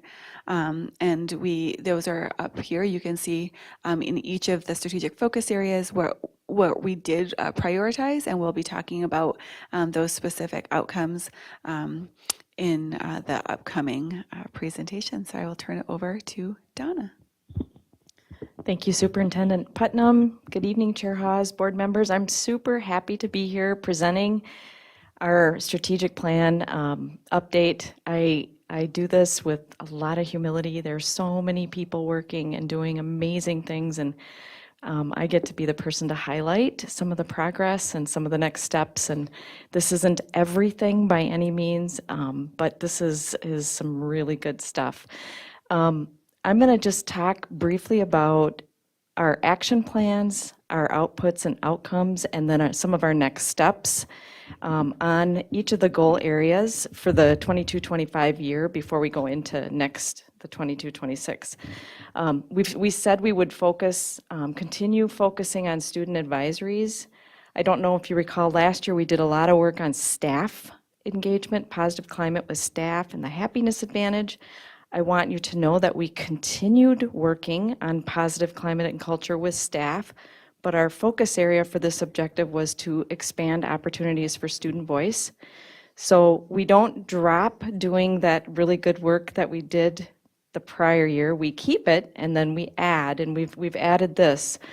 So in the 22-23 school year, some of the really great work that teams did out there related to student voice dealt with some of the student data summits and some of the innovation work, which you'll hear about in another slide as well. And then just also our SIP plans included ways to get at student voice, to involve kids more in decision making. Our superintendent was out and met with students in advisories at the high school and the middle schools. Again, I just think lots of data was gathered this year around getting kids involved in telling us how they feel about the climate and culture. The outcomes that I'm sharing here come from our climate survey, and you can see the specific ones that we chose to share. Many of these are questions that we ask annually on our climate survey. They are metrics that we want to position as always getting to that 85. We're shooting for 85%. When we have 85% of our student population feeling safe and feeling happy to be at school and socially accepted, we feel like those are high bars to hit. And so we're reporting out tonight what we've got on those, and we're still working. We still have to continue meeting our kids, hearing what their needs are, and working to see these numbers go up. You can see our next steps include making sure our school environments have some really strong clarity. You heard about that in a presentation a few weeks ago. We're increasing our use of restorative practices to build understanding and relations. And then again, setting our sights on the 2025 targets of 85% or more of our students reporting a really high sense of belonging, and that they are listening to understand one another. We have found that that metric of, you'll see 55.4% of all students believe their peers listen to understand one another. We think we can do better, and so those are metrics that we're continuing to target. In the second focus area, which is instruction that produces positive outcomes, this is a big initiative or a big focus area, and it will continue to be a really big one for us in the coming year. This past year, we identified maintaining a systematic process to analyze all student needs based on data, and we are growing the capacity of our leadership teams through our CIP, our continuous school improvement planning work, and this is really exciting work. It's really hard work, but we're moving the needle on it, and we're using our standardized scores to kind of measure in this area, and I did put what our MCAs were on here and our Renaissance growth data. As we grow our assessment picture out in the buildings using multiple measures, we'll eventually be able to bring more to you. I would love to be able to have 3 different types of data triangulated to show you progress in reading and math and science and writing and all those things. For now, for this year, you'll get to see how we did on the MCA and how we did with our growth data on the STAR test. And so I don't know if you can see those numbers. They're pretty small. I'll say what they are. In reading, we were 37.7% proficient on the MCA. We maintained at 28.8 in math, 26.8 in science. Our STAR local standardized data, we're measuring growth, how well kids are growing. This is a normative assessment. You would typically see on a bell curve half the kids under 50, half over. We're shooting to make sure we're above that 50% mark, and we were in reading at in reading it was 63.3% of our students met or exceeded the growth targets, and 60.9 in math met or exceeded the growth expectations on the STAR test. And this is for students in grades 2 through 9. Next steps for us in this area include continuing the letters training that you've heard about from Director Stebner in the past, continuing to align the reading strategies that our teachers are using to research, broadening their toolkit, if you will. We will be working with a leadership group and the state of Minnesota's Compass team on a multi-tiered system to support success for all, which will have focuses in literacy, math, social emotional learning, mental health, and attendance. We also have a team that will be participating in what's called Atlas, which is a learning acceleration and high quality tier 1 core instruction, which we're really excited about. So we are ready and willing and excited to move forward into this year of doing a lot of new learning around instruction, instructional practices, broadening and deepening our toolkit so we can get after the outcomes in a way that, we probably haven't had the opportunity to do in the past. So more to come on that, we hope. And again, in 2025, we're going to continue to strive to have multiple measures and a comprehensive learner record happening for all of our students. In focus area 3, this is the innovation area where you have heard from Director Ryan Cox on some of the things that he did this year. Student innovation teams, the Imagine 742 work, getting feedback from students and staff around ideas to solve problems. And then, we did have, our superintendent did do several drop-ins to schools. Actually, I think we did 9 of those, where we identified issues that schools and staff were having out there that was brought back, and our leadership teams and directors and cabinet level people here took hold of those things and went out and responded. We decided to share some outcomes with you around student perceptions related to the climate, positive culture and climate, because that is what those summits focused on. So on the south side of town, on the north side of town, and assistant superintendents maybe remember being a part of these and can speak to these as well. But we had questions that we asked our students around climate and around what it might look like when adults in the building, really knew who the kids were. And I think it was a very positive experience. And then at the end of the year, when we looked at the climate survey, we could see at those schools where those summits were held, we saw some pretty good data. The one data point that we are looking at is, again, around peer-to-peer relations. And so it's really interesting that students perceive the environment, as respectful when it comes to teachers and staff, but when they think about one another, they don't always feel like it's as respectful as maybe it could be. And so continuing to work on how we unpack that with our kids is something that we'll be looking at. The innovation teams also brought improvements to parking. We got a really collaborative 3-year professional learning plan out of that work. And, again, we were able to activate some of our resources in the central office out to buildings to do supports that staff felt were necessary last year. Next steps include, again, striving to do some more academic-focused innovation next year.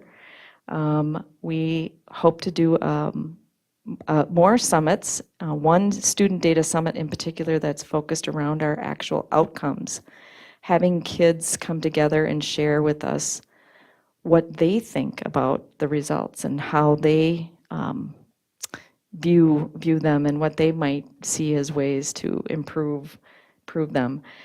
We also are aiming to begin looking at how we put together some youth participation in our design work around the portrait of a graduate. That's a hope of ours for next steps. So I think this is going to be a really exciting area to watch in the coming year.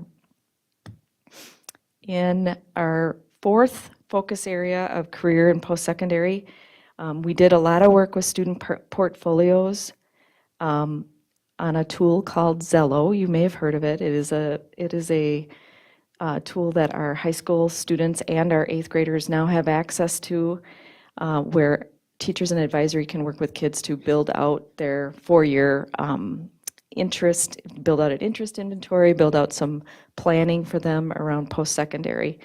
And we are aiming to have all kids in Zello working, doing some really great exploration for career and college readiness this year as well. We added some additional pathway options, the cosmetology pathway, law enforcement and public safety, and then a textile design math class, which I think is really great, and we'll get to see how kids are selecting into some of those in the future as well. And then taking some questions from our climate survey, just sharing with you, it's interesting when you ask kids if they feel ready for their next level. 83.7% of our students self-report they're ready. They're really ready, which is great to see. We'll be continuing to collect that sort of perception data. You'll see when we get into next year, we're gonna also compare it to the perceptions of teachers and parents and see what the gaps look like there. The last thing on here is just we wanted to share the 560 responses we got on the high school climate survey, it was interesting to see the most common career interest was actually engineering. So I thought that was interesting and would be worth sharing tonight.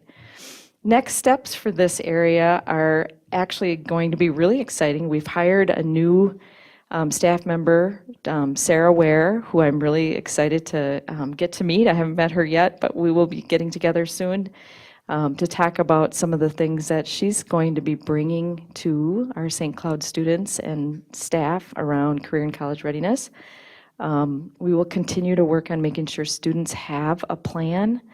We will also continue to strive to make sure that we are able to provide every student in our district a experience in either a college course, a technical course that offers certification, or in some sort of experience, career experience, which is a really great thing to do for our kids at this time in this place of the world that we're in. So, and then again, just centering all of the learning experiences that we are providing kids around interests is something we're striving for as we go forward in this area. The fifth area around family and community engagement, we said that we would continue to work on engaging families, and we did a lot of this in our school continuous improvement plans. We continue to work on soliciting volunteers and working with volunteers in our schools and increasing access to early education. You can see some of the outcomes tied to that are just related to increasing partnerships and participation on advisory committees. A couple of the really big things that came out of some of our early family engagement that landed this year, as you know, is just the dual language immersion pilots and the opening of our Central Minnesota Virtual Academy. Families did weigh in on how encouraged they feel in partnering with our schools, and about 69% of them say that the schools do encourage them to be active partners, and then another 62% say it's really hard because we work. And so we'll continue to find creative ways to partner with families in the coming year. A next step in this area for our district is to really try and understand a little bit better our enrollment and our interests in various pathways and programming. It's to increase participation on our Learning and Teaching Advisory Committee and in our APEC Parent Advisory Committees. We are going to continue to try and understand where we can better meet our families in these places and learn from them, so that we're putting in place programs that meet their needs and address their child's school experience in ways that make them feel really good. So that's the update on the 22-25 strategic initiatives. And then just most of you have seen, if you go to the next slide, you've seen each of these. And for the 23 to 26 school year, there was really maybe one initiative on each of these that was left for us to tackle. And what we will be doing is we'll be looking at all of these strategic initiatives this year, since many of them are underway.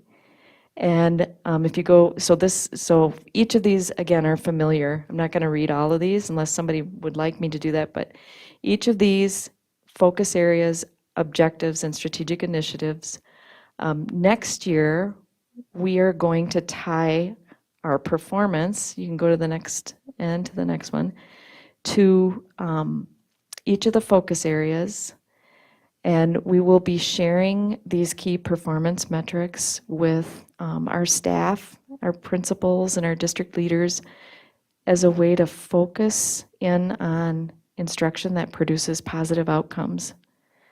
And so while we will be working on many of the strategic initiatives in this strategic plan, we're going to do it with a very intentional focus on outcomes and on those things that are producing positive outcomes, academic outcomes.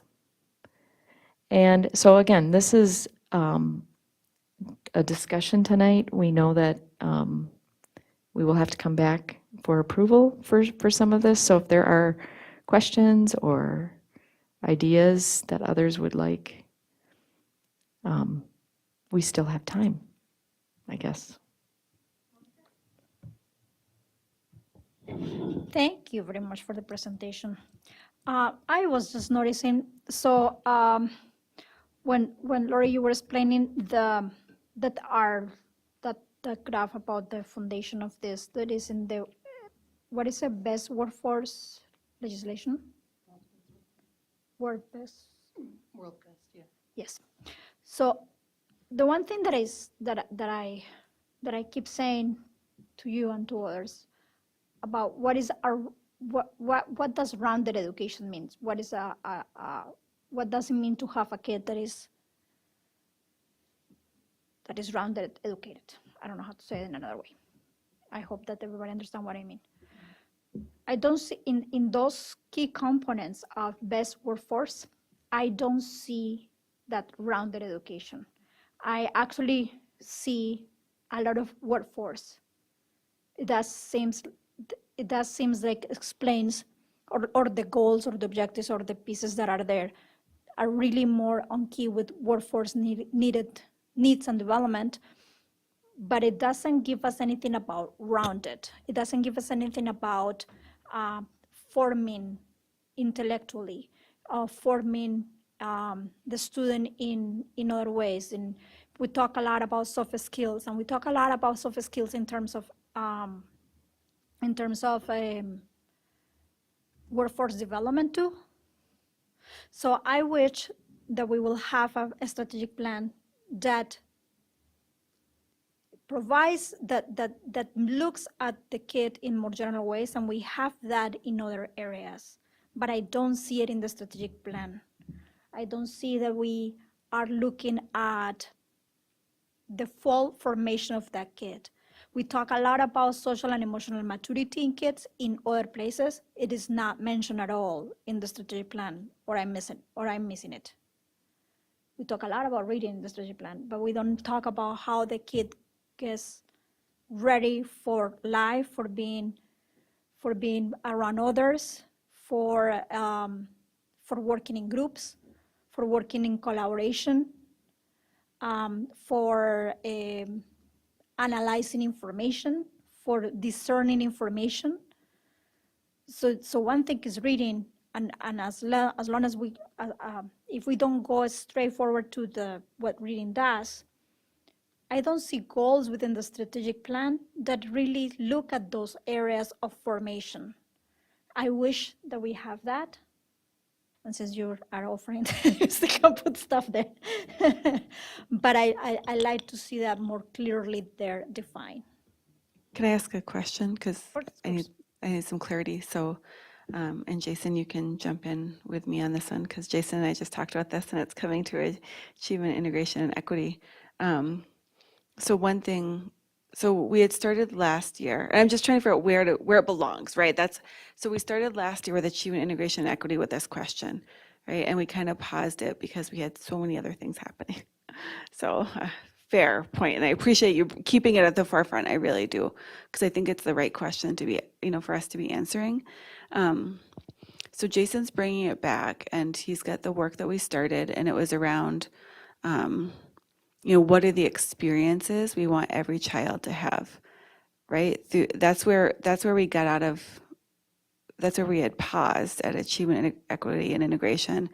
And then I think that would be tied to, so that we talked about that at the elementary level, and then at the secondary, starting to talk about it in terms of that profile of a graduate, which again is kind of what are the experiences, only it's more outcome, like curiosity, empathy, right? Kind of those broader, right? That's what that profile of a graduate that Donna referenced would look like.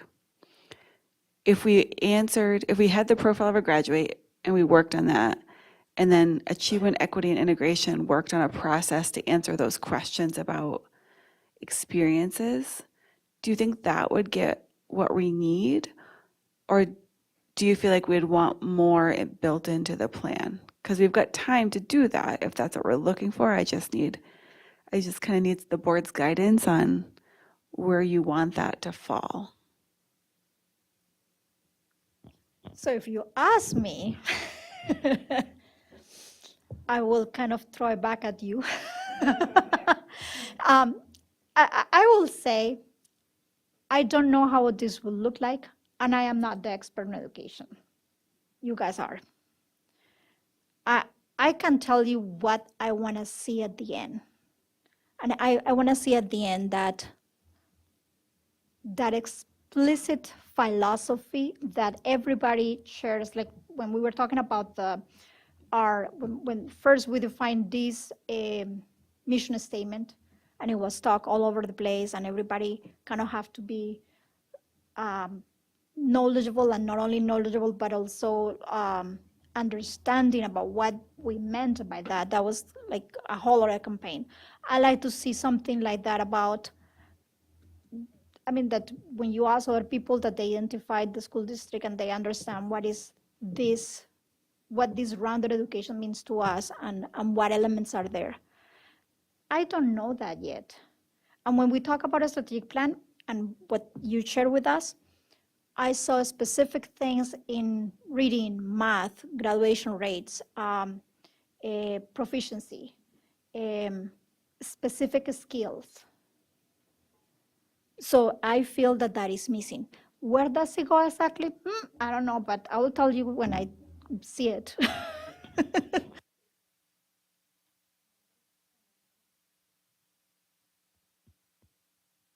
I really liked, Monica, what you said. It kind of goes into what I was going to talk about. And so we're kind of on the same page there. So the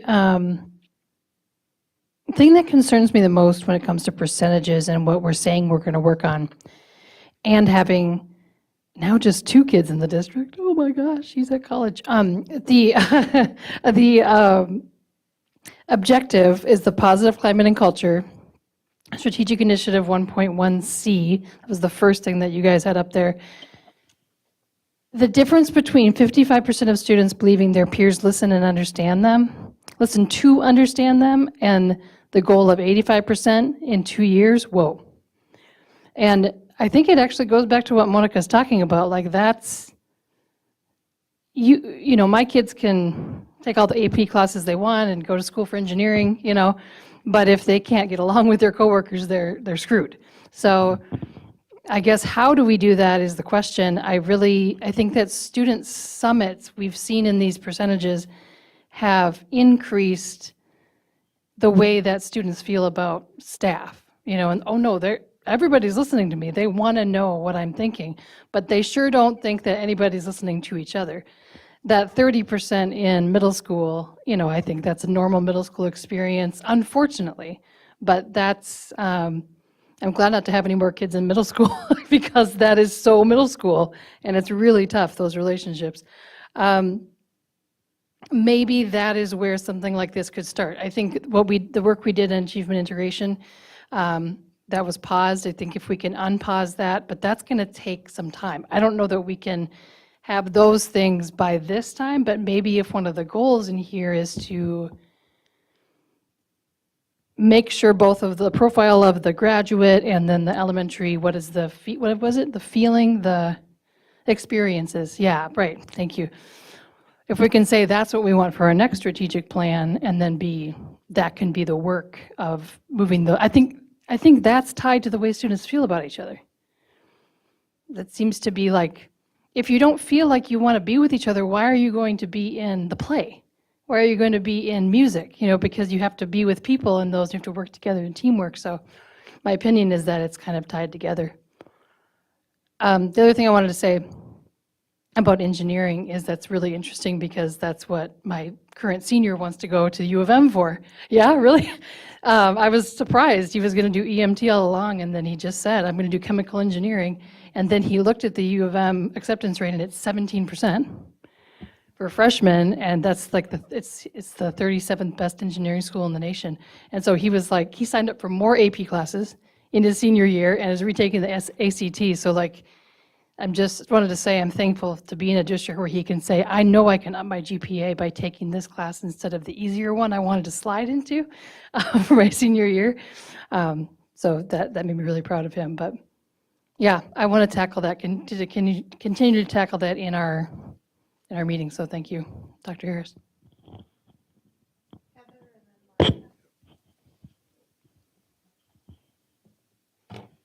Going back to Monica's, and I'm usually the academic achievement-driven person because I think that the numbers and the data do matter, and being able to say, and particularly just in I hate to say it, but minimal preparation, meeting standards is critically important, and that's a pretty objective measure. That said, in, I think, focus area 3, when it talks about portrait of a graduate, is that the place where we can really expand the definition and not the, I mean, obviously there would have to be objective measures and those sorts of things, but I think critically important right now, as we look at the world and society as it is today, part of the portrait of a graduate has to be able to engage in civic discourse and be thoughtful and critical thinkers and evaluate and get along and those sorts of things. And so while the portrait of the graduate certainly has to focus on basic skills of reading, writing, math, those sorts of things, we're doing ourselves and our future and our environment and everything else a disservice if we're not in the portrait of the graduate somehow including the things that relate to ethics and responsibility and discourse. I mean, being able to have arguments that are positive, to critically talk through things that we don't agree on. And I mean, different a little bit than the college environment. This is a place that a majority, not quite all, but a majority of students interact. I mean, there's a huge population that never goes on to a college campus. But how do we include those sorts of things in that portrait of a graduate that as we talk about certainly the importance of achievement-driven academic subjects, but also the personal side that enables us to make the world better?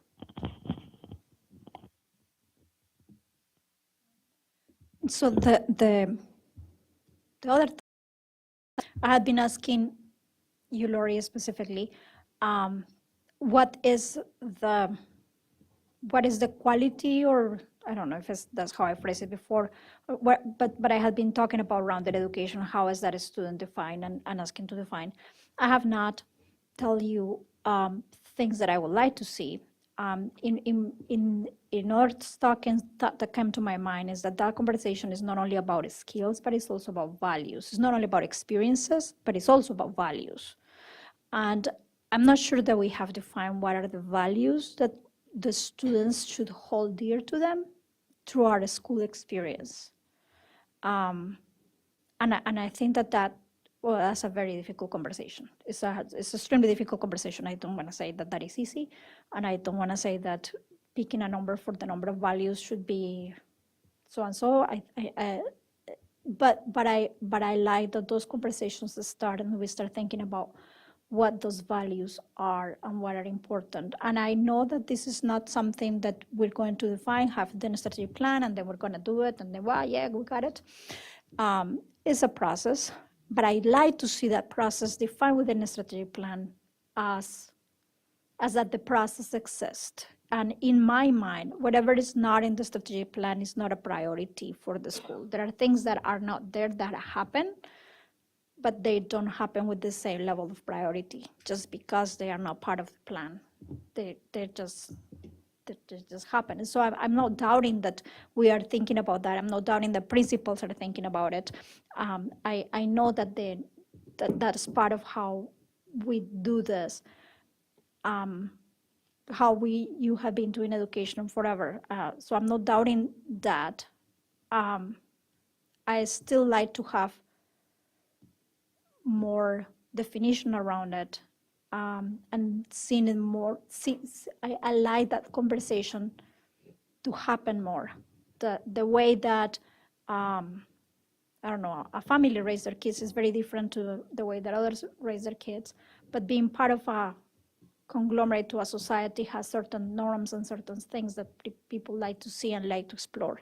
And this is a very interesting environment to explore how does that look like, especially because of the high diversity of our schools and our district, and the high diversity in many things. And of course, for me, art is a fundamental part of what I'm talking about, and it's just a place where all those things happen, all those relationships happen, and all those learning about self and others happen. So I want to see kids having more opportunities to learn about themselves and to be conscious about what they learn about themselves, which is different than when they learn skill, because what they learn the skill is just guiding that. But when they have that experience and they are talking about it, that is when the education about self-reflection happens. And I'm not seeing that sort of self-reflection. So I wanted to say experience, yes. Values, part of it. Self-reflection is kind of like when it comes all together and then learning happens, in my opinion. My opinion from listening to all of you for 9 years.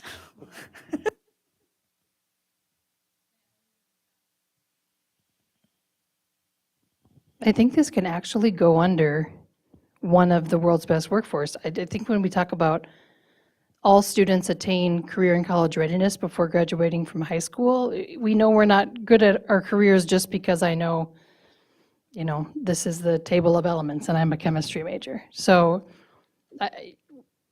college and career readiness, soft skills is what we hear all the time from employers, right? And that's what we're talking about. So I think since we're using this world's best workforce, I think if I read all of them, the other ones are very specific. Graduate from high school, read by 3rd grade, that kind of stuff. But that's much more malleable and much more of an umbrella area we are kind of already putting in, and we can lean some more into that.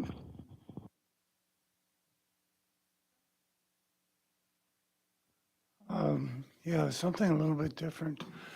Part of the strategic plan involves partnering with the community and reaching out to the community.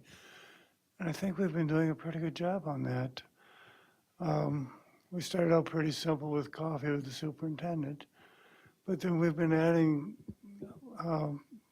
for example, the cop house. We have a place there now. We had parental people coming for the discussion on the immersion programs. We still have our booth out at Lake George, which people go to. We do a fair amount of recruitment. For example, we had people going out to Coburn's and that had set up little tables out there and recruited both students and more employees. We're doing stuff, and we should recognize that. I think we've done some really good stuff reaching out. It's all.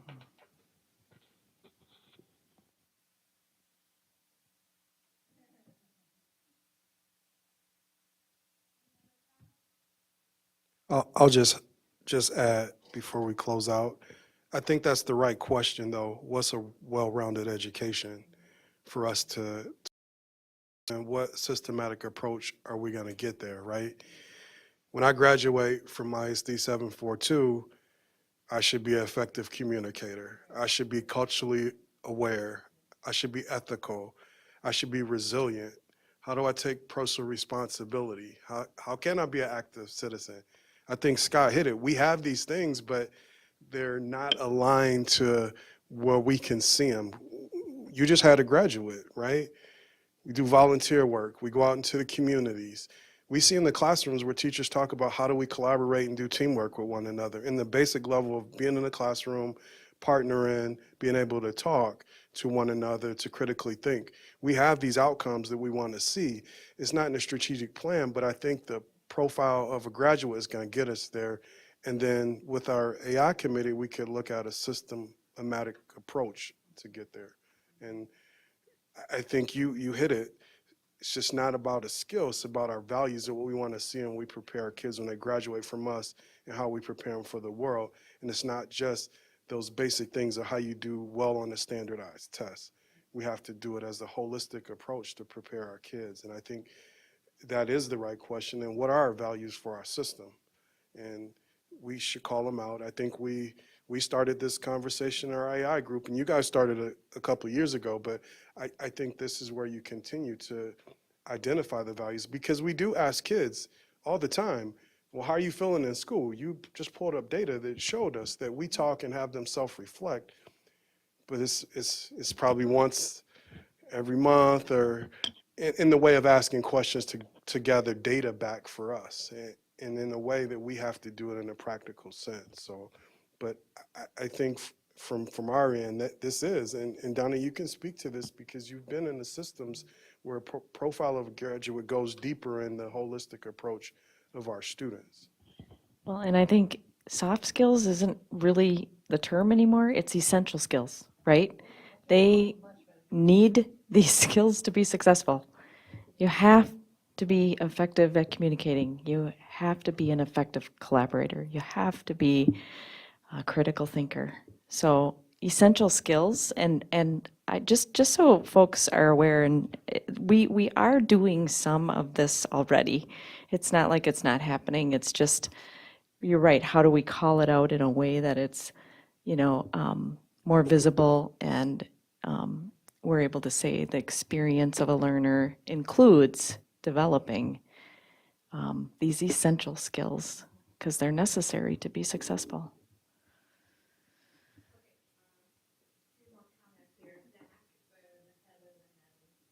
Well, Donna, we're just going to keep asking you to measure things that cannot be measured. But Okay. intertwined within all this, everybody said is, I'm putting on the social emotional learning hat, and to emphasize, I think we should call social essential learning now, okay? It creates less pause. There we go. But, some of these concepts, if you open up for the parents, right, Peach Jar today, another thing out there, and to what Monica was talking about, learning about self, right?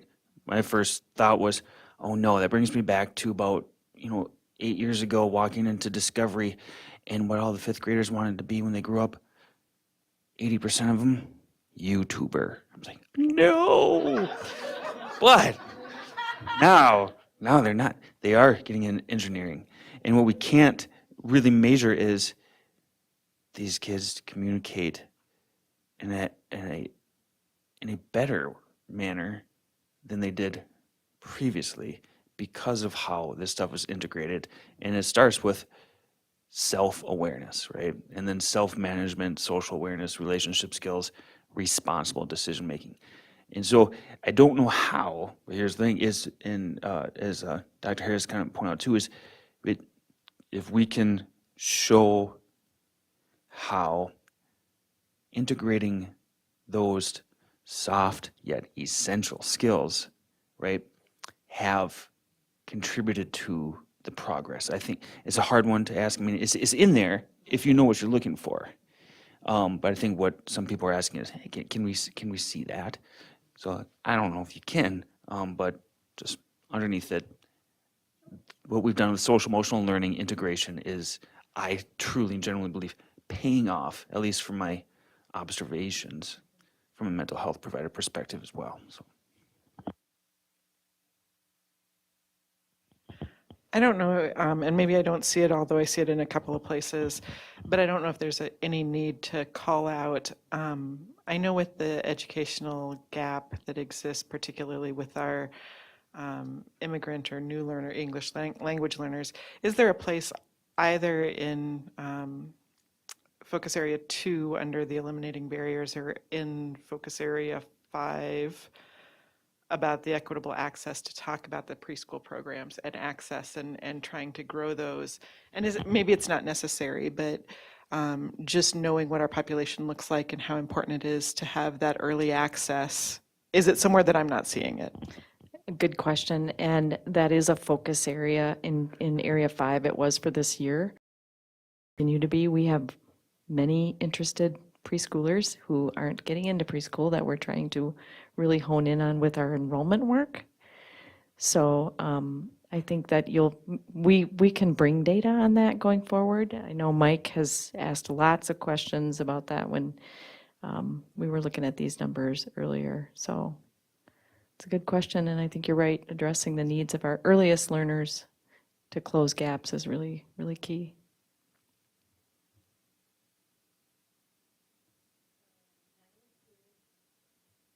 I think exactly what Donna said and a couple other people said, that we are doing these things.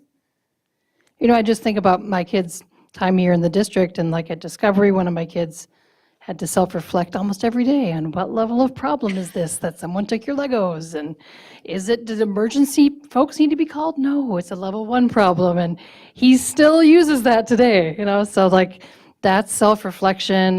The regular mental health counseling that's happening at North that my children have taken advantage of through, you know, family issues, especially through peer issues, especially middle school girls, I'll just say, you know, like that has been essential because they're able to go out of the class, talk for 30 minutes with this professional, right? And then know, oh, I'm going to see her again in 2 weeks. So I don't have to hold all of this. I can worry about my schooling and not about, so these things are happening. And I would say too, at the high school level, any teacher that my kids have loved, it's because they are consistently talking about self-reflection, having them write about themselves, learn about each other, you know, so it's, again, it's what we're already doing, but how can we profile the learner of it?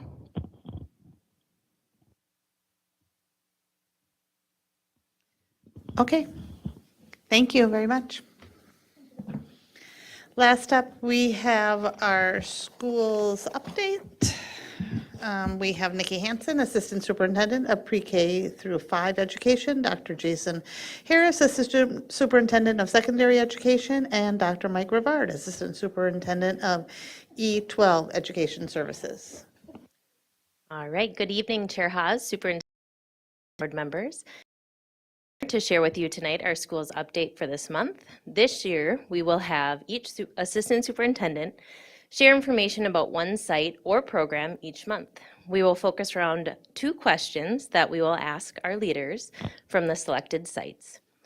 What would you identify as your school or program's greatest strength? And what are some current highlights at your school or program?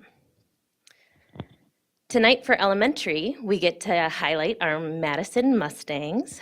Principal Estrada identified Madison's strengths as their collective commitment to their students and families, commitment to creating conditions for high-level learning, and commitment to each other. A sense of belonging in every space at Madison is evidenced in their parent and student surveys, as well as their staff surveys.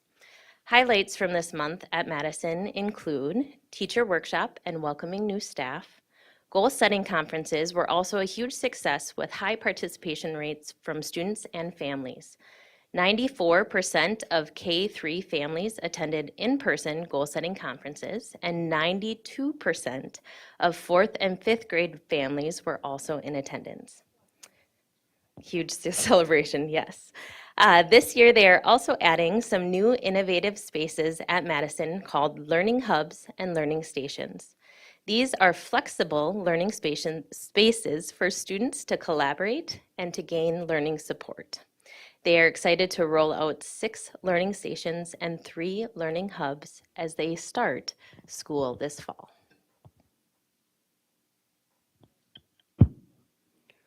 All right, School Board Chair Haas, Superintendent Putnam, school board members.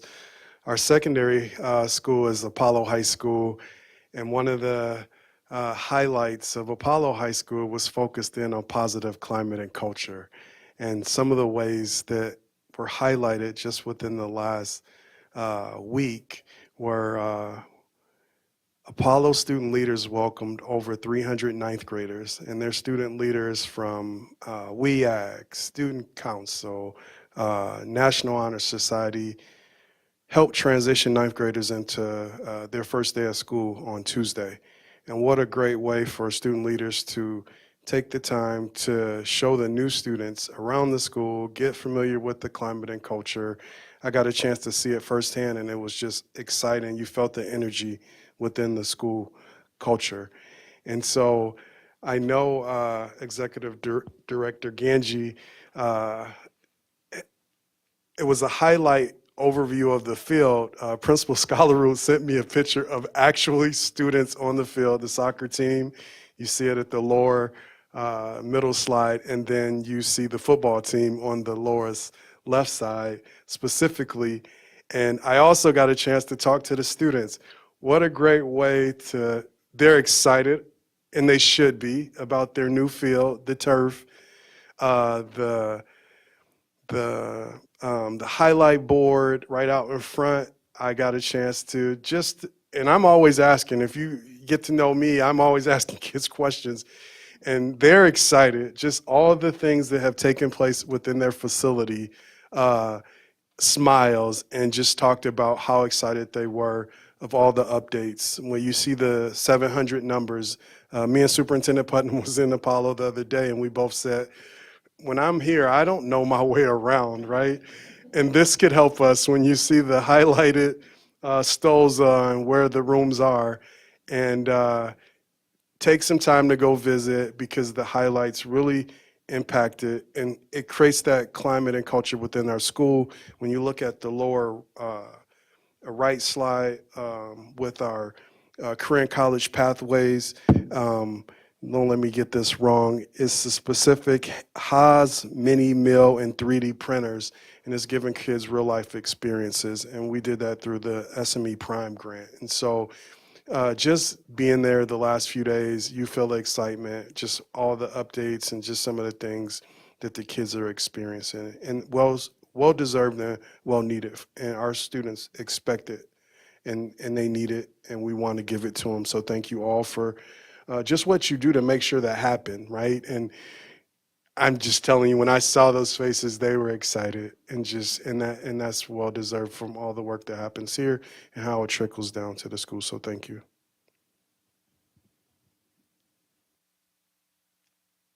Good evening, Chair Haas, Superintendent Jett, I did it again. No. Between messing up the screen before, Dr. Putnam, and members of the board. No, that's okay. We can't laugh at ourselves, so we can laugh at. This evening, I wanted to highlight our InStep program, which is located at the Katherine Johnson Education Center. Students may begin attending InStep after high school and can continue through age 22. InStep has been providing educational services for our students for more than 25 years. What you'll see on the screen are students at InStep who are working on their transitional skills for independent living, employment, and post-secondary options that they've been working on and thinking about for the last few years. Our vocational experiences include both in-school and community work-based learning. What are some of the highlights from this year?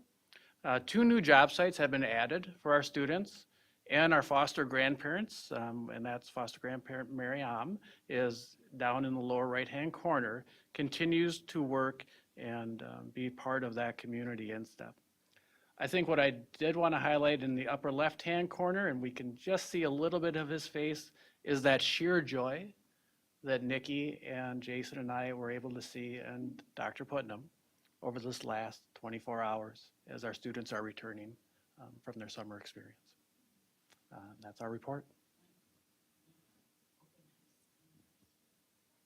And our open, well, thank you. Our open house will be coming up on September 21st. Thank you, Tammy. That I'll have to find out and I'll send out to the board. Yeah.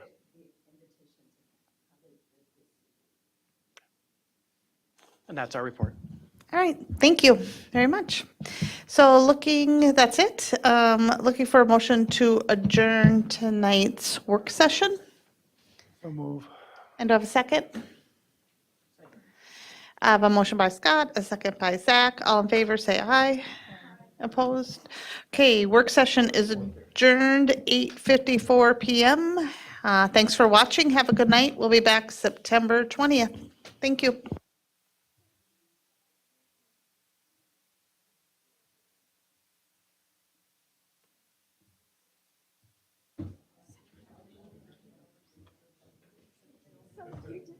Skyward or